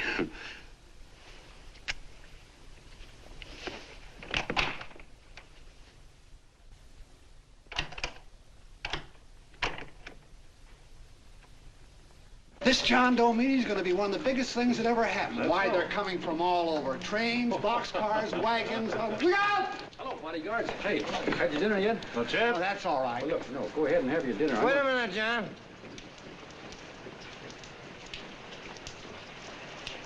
Hello, Mr. Connell. How are you, John? John, I want to have a little talk with you. What's the matter? Are you falling? Come here. Hey, boss. Oh, quiet. Say, tell me something. Did you read the speech you're going to make tonight? No, I never read the speeches before I make them. I get more of a kick out of it that way. Uh-huh. It's just exactly what I thought. Beanie, go on down to the office. Tell Pop to give you the speech. There's a copy on my desk. Gee whiz, boss, you know Mr. Norton told me not to leave him, not even for a minute. Go on. We'll be at Jim's bar up the street. You're a nice guy, John. I like you. You're gentle. I always like gentle people. Me, I'm hard. Hard and tough. I got no use for hard people. Gotta be gentle to suit me. Like you, for instance.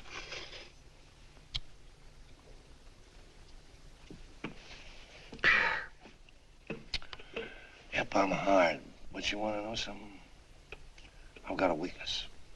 Never guess that, would you? Well, I have. Want to know what it is? Star-Spangled Banner.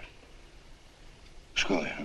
Well, maybe it is, but play the Star-Spangled Banner. I'm a sucker for it. Always gets me right here. Know what I mean? Yeah, it gets me right back here. Oh, back there, huh?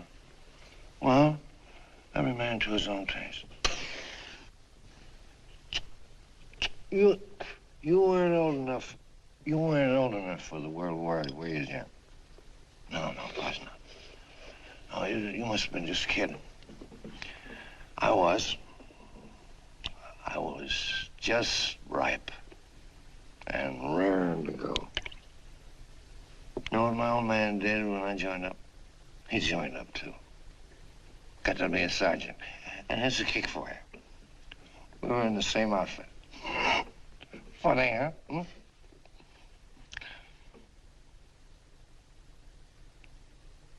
He was killed, John. I saw him get it. I was right there, and I saw it with my own eyes.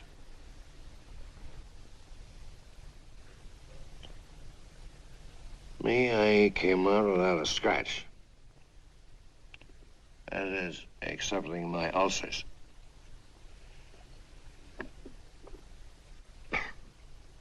I should be drinking milk, you know. This stuff is poison.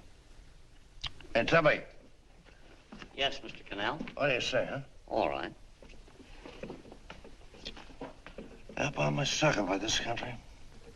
I'm a sucker for the Star-Spangled Banner, and I'm a sucker for this country. I like what we got here. I like it. A guy can say what he wants and do what he wants without having a bayonet shoved through his belly. And that's all right, isn't it? You betcha. Yeah. Well, we don't want anybody coming around changing it, do we? No, sir. No, sir. And when they do, I get mad. I get boiling mad. And right now, John, I'm sizzling. I get mad for a lot of other guys besides myself. I get mad for a guy named Washington, and a guy named Jefferson, and Lincoln. Lighthouses, John. Lighthouses in a foggy world. You know what I mean? Yeah, you bet. Listen, pal. This fifth column stuff is pretty rotten, isn't it? Yeah, it certainly is.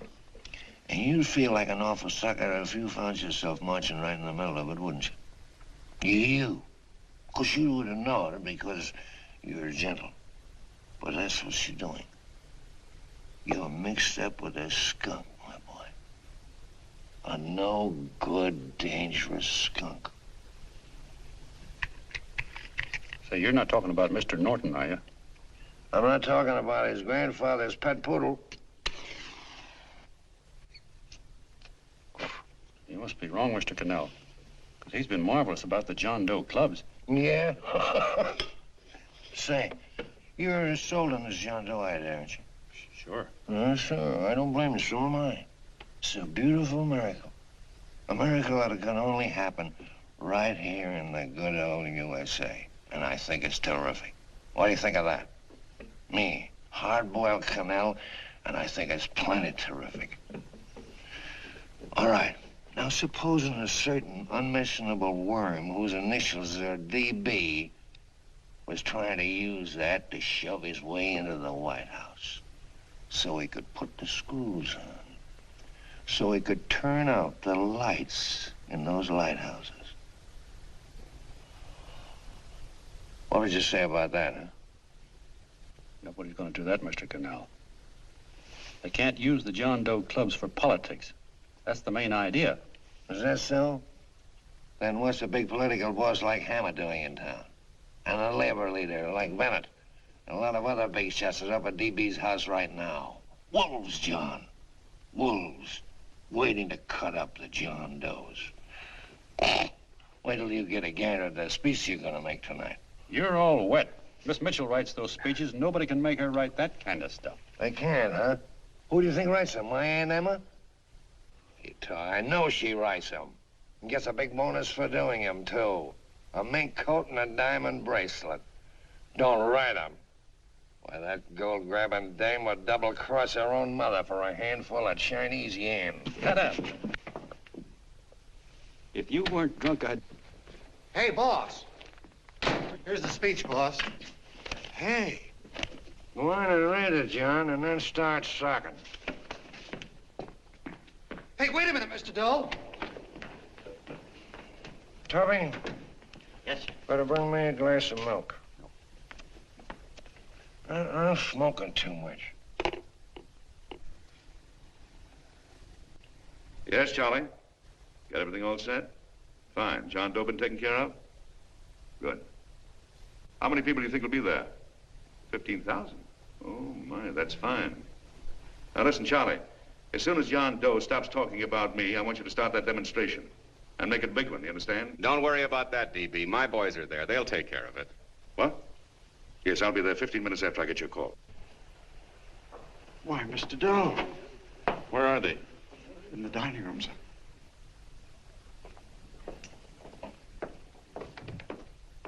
Now, gentlemen, I think we're about ready to throw that great big bombshell. Yeah, well, it's about time.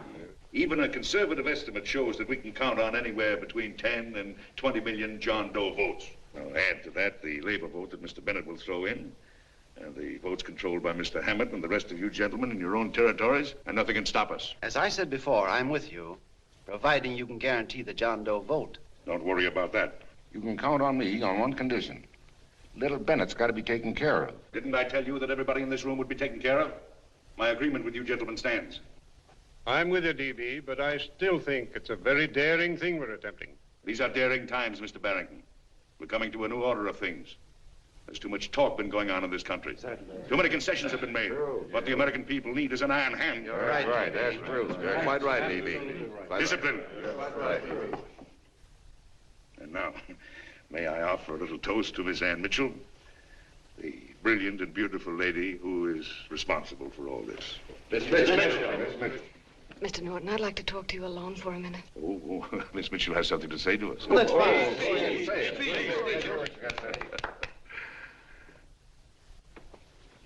Hello.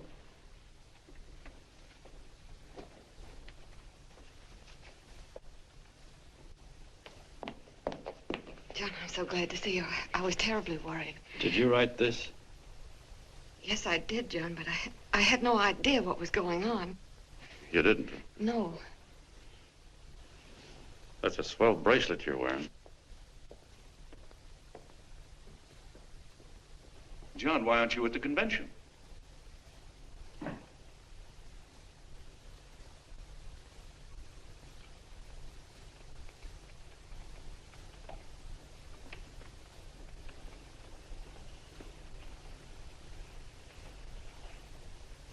Is there anything wrong? No, nothing's wrong. Everything's fine. So there's going to be a new order of things, huh? Everybody's going to cut himself a nice fat slice of the John Does, eh? You forgot one detail, Mr. Big Shot. You forgot me, the prize stooge of the world. Why, if you or anybody else thinks he's going to use the John Doe clubs for his own rotten purpose, he's going to have to do it over my dead body. Oh, hold on a minute, young man. Hold on. That's rather big talk.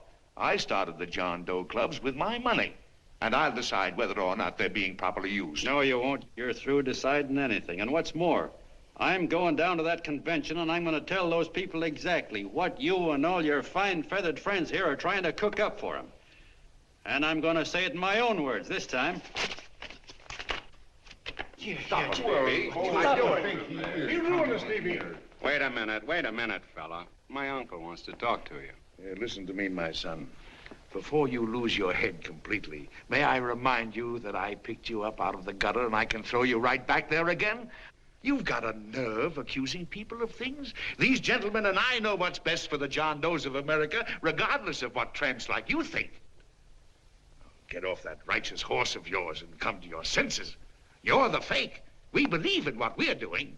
You're the one that was paid the 30 pieces of silver. Have you forgotten that? Well, I haven't. You're a fake John Doe, and I can prove it. You're the big hero that's supposed to jump off tall buildings and things. Do you remember? What do you suppose your precious John Does will say when they find out that you never had any intention of doing it, that you were being paid to say so? You're lucky they don't run you out of the country. With the newspapers and the radio stations that these gentlemen control, we can kill the John Doe movement deader than a doornail. We'll do it, too, the moment you step out of line. Now, if you still want to go to that convention and shoot your trap off, you go ahead and do it.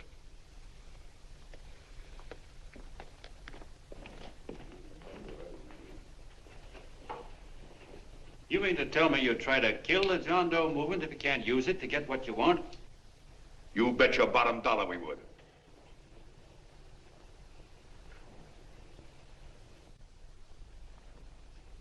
Well, that certainly is a new low. I guess I've seen everything now.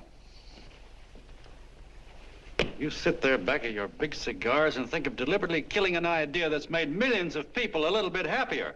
An idea that's brought thousands of them here from all over the country, by bus and by freight and jalopies and on foot, so they could pass on to each other their own simple little experiences.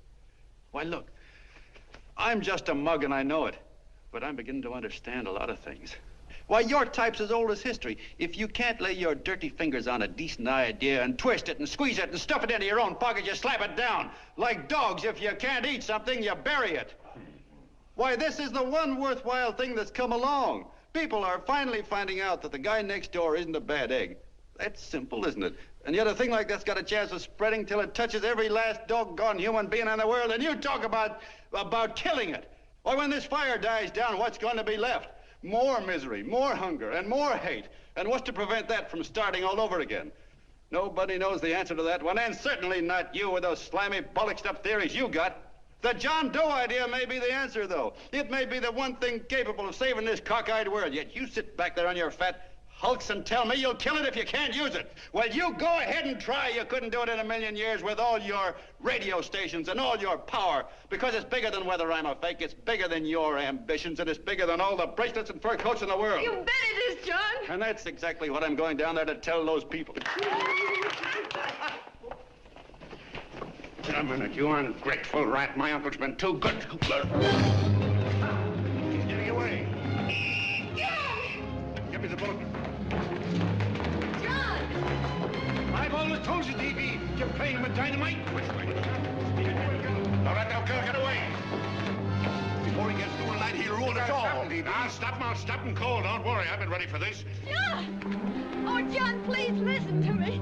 Please, I can explain everything, John. I didn't know what they were going to do. Let me go with you, John. John, please. Go ahead, driver. The whole part. Explain it to you, John. Please let me go with you. Please. John! Mr. Norton wants to see you. Listen to me, Mayor Lovett. You do as I say. I want them both arrested. You tell the police department to pick up Cannell. I've got the girl here. I've got the bulletin. I don't care what you charge him with. If you're worried, let him go in the morning, but keep him in jail overnight. Hello, Bulletin. Put what wire on.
Gentlemen, one moment, John. We begin with a short prayer.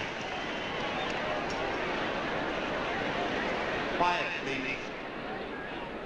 Ladies and gentlemen, let us have a moment of silent prayer for the John Does all over the world, many of whom are homeless and hungry. Rise, please. Everybody rise.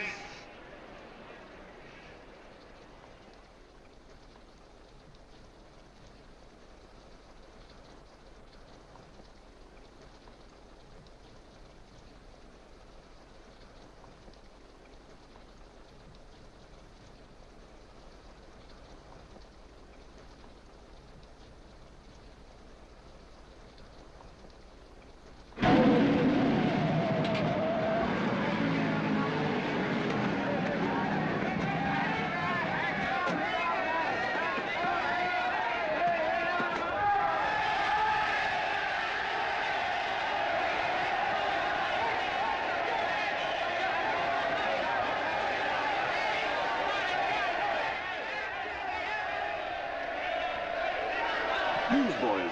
Hundreds of yelling newsboys are swarming into the park like locusts. They're yelling John Doe's a fake. Fake.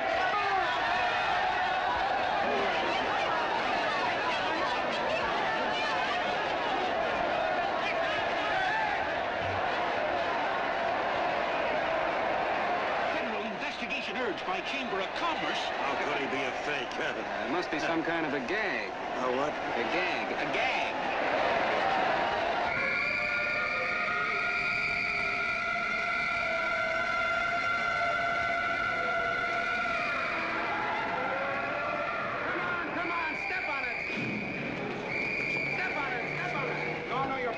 now, so let's get going. Wait for the paper. Hey, miss, will you autograph my balloon? Sure.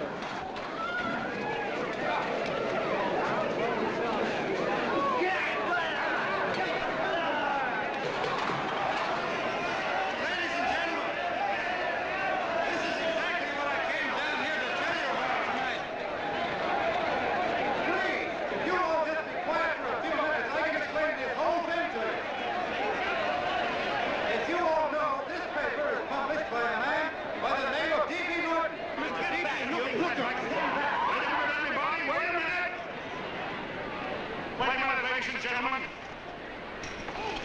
my name is T.B. Norton. You all know me. I accuse this man of being a faker. We've been taken for a lot of suckers, and I'm the biggest of the lot. I spent a fortune backing this man in what I believe to be a sincere and worthy cause, just as you all did. And now I find out it's nothing but a cheap racket cooked up by him and 2 of my employees for the sole purpose of collecting dues from John Does all over the country. That's a lie. It's not a lie. Nickels and dimes to stuff into their own pockets. You can read all about it in the newspapers there. That's a lie. Listen, Let go of me. This man had no intention of jumping off the top of a building. He was paid to say so. Do you deny that? That's got nothing to do with it.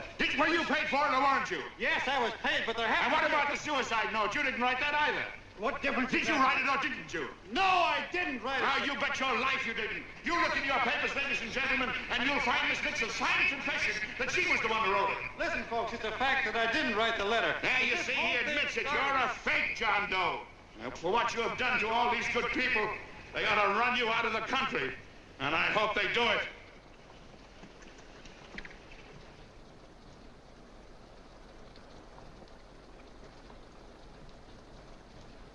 Speak up, John. We believe you. Please, listen, folks.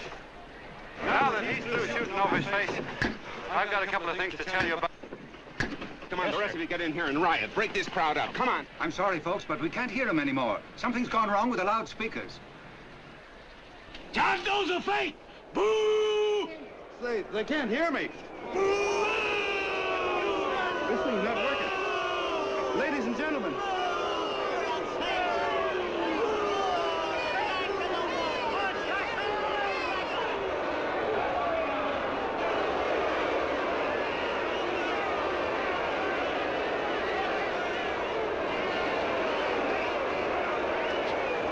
This thing's bigger than whether I'm a fake.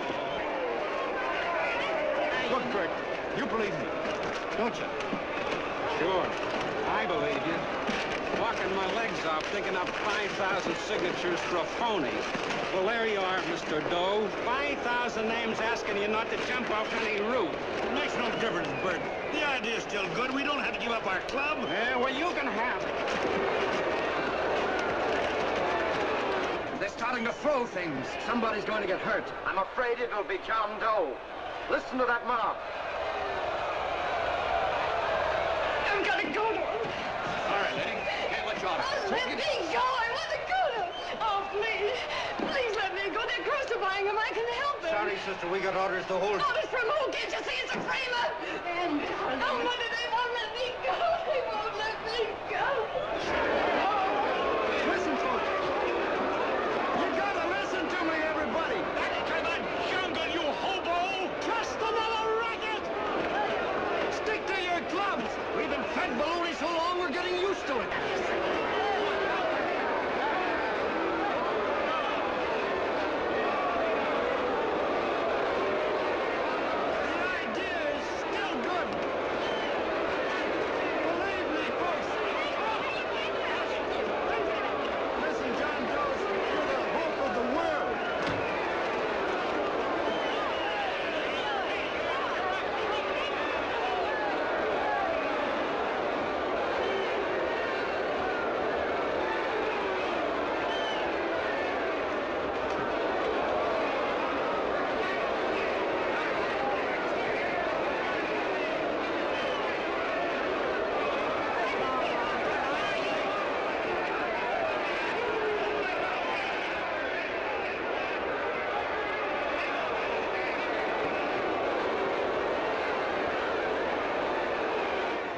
Managed to get him out of the park.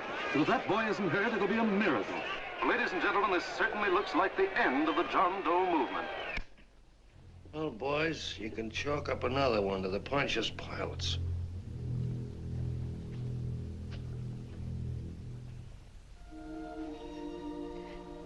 I should have been there. I could have helped him.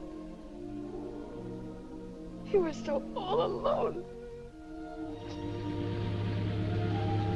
A lot of us are going to be mighty ashamed of ourselves after tonight. We certainly didn't give that man much of a chance.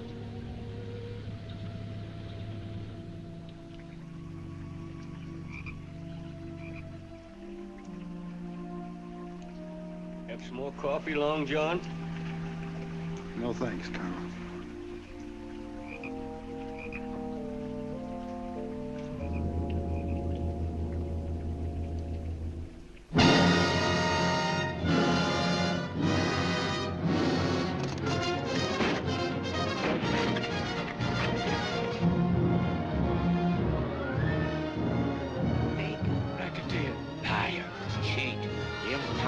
Why don't you jump? Christmas Eve at midnight. Bye, Mr. Doe. You're a wonderful man. And God bless you, my boy. Now get in there and catch. You're a fake John Doe, and I can prove it. You're the big hero who's supposed to jump off tall buildings and things. Do you remember? What do you suppose your precious John Does will say when they find out that you never had any intention of doing it, that you were being paid to say so? Christmas Eve at midnight.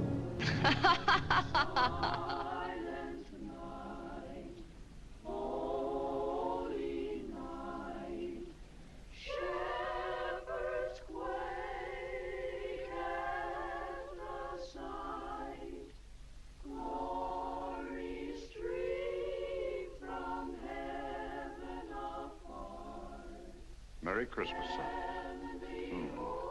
Merry Christmas.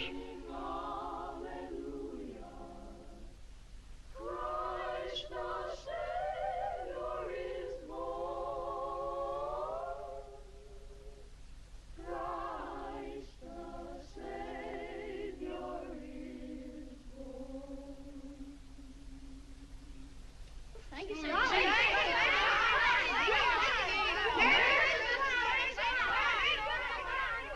Who? John Doe. Is that screwball still around? Dame's been calling all day. Sure, I know. Yeah, at midnight, huh?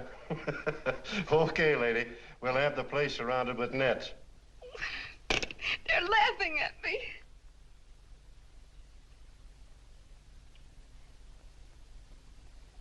You're a sick girl, Anne. You better take it easy. Whom are you calling now? You called that number not 10 minutes ago. Hello, Mr. Canal. Have you seen him yet? Have you... Now listen, Ann, he can't possibly get in without our seeing him. I'm watching the side door and the colonel's out front, so stop worrying. Oh. Thank you.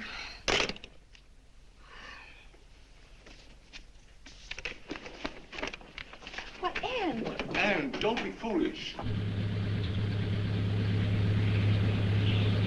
If this isn't the craziest, the battiest, the looniest wild goose chase I ever heard of. Oh, shut up, Bert. Sourpuss is right. Yeah, well, if he is, I'm a banana split. That man is going to be on that roof.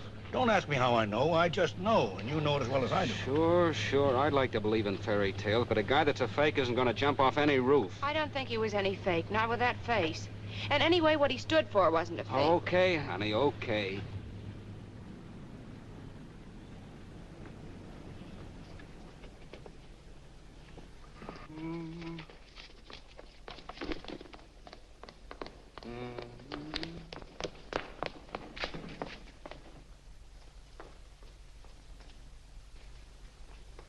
Elevators ain't running.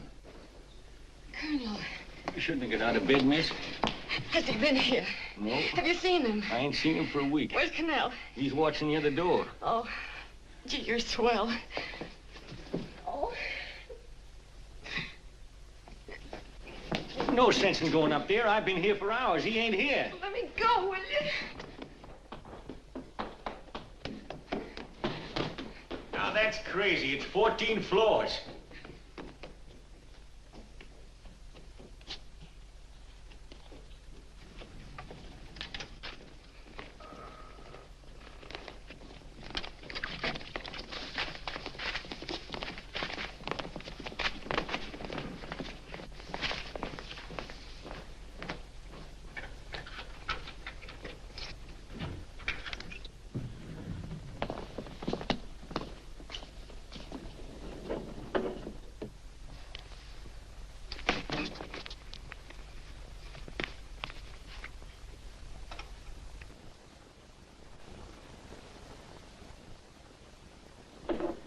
far as the elevator goes. We gotta walk up to the tower.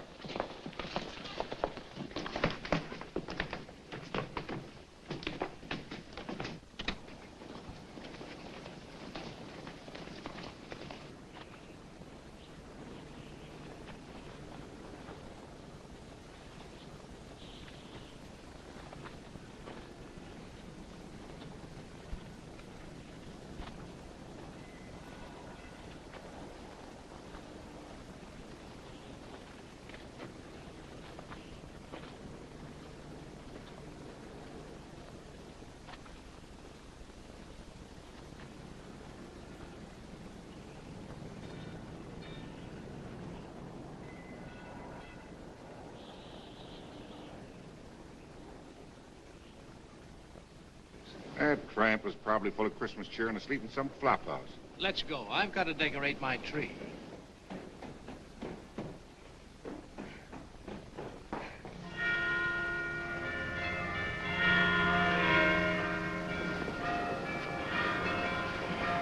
Well, I give up. I don't know what gave us the idea that we'd attempt anything like this. I guess you're right. I'm afraid the joke's on us. Let's go. I hope nobody finds out we've been here.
I wouldn't do that if I were you, John.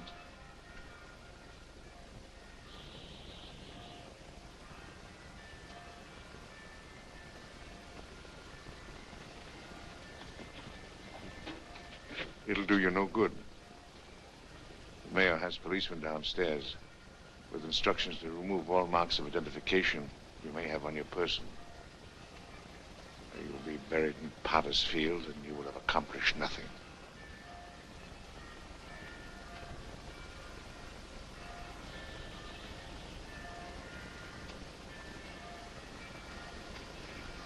I've taken care of that.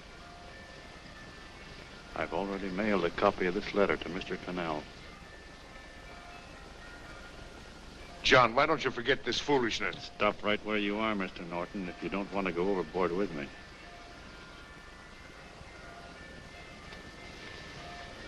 I'm glad you gentlemen are here. You killed the John Doe movement, all right. But you're going to see it born all over again.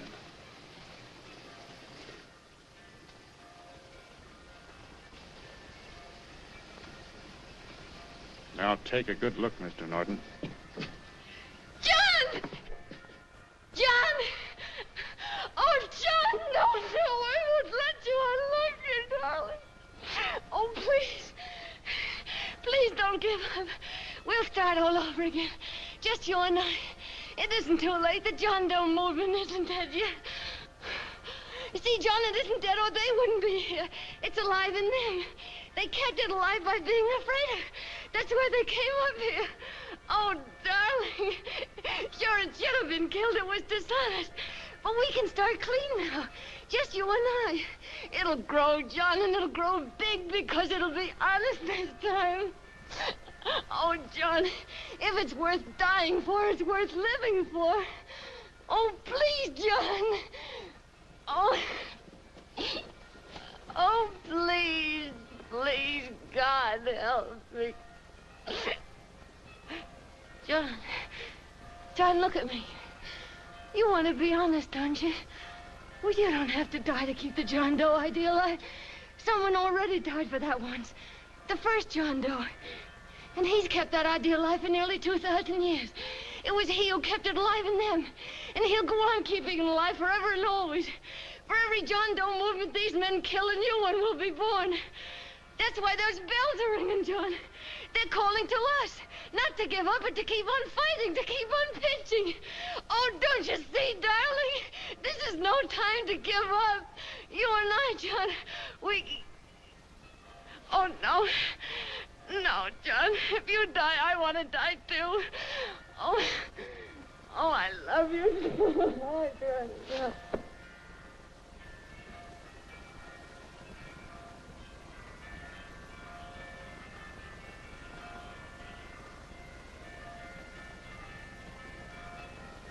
Mr. Doe, you don't have to... We're with you, Mr. Doe. We just lost our heads and acted like a mob. What Bert's trying to say is that we need you, Mr. Doe. There were a lot of us that didn't believe what that man said. We were going to start up our John Doe Club again, whether we saw you or not. Weren't we, Bert? And there were a lot of others that were going to do the same thing. Well, Mr. Sourpuss even got a letter from his cousin in Toledo. I got it right here, Mr. Doe. Only it'd be a lot easier with you. Please. Please come with us, Mr. Doe.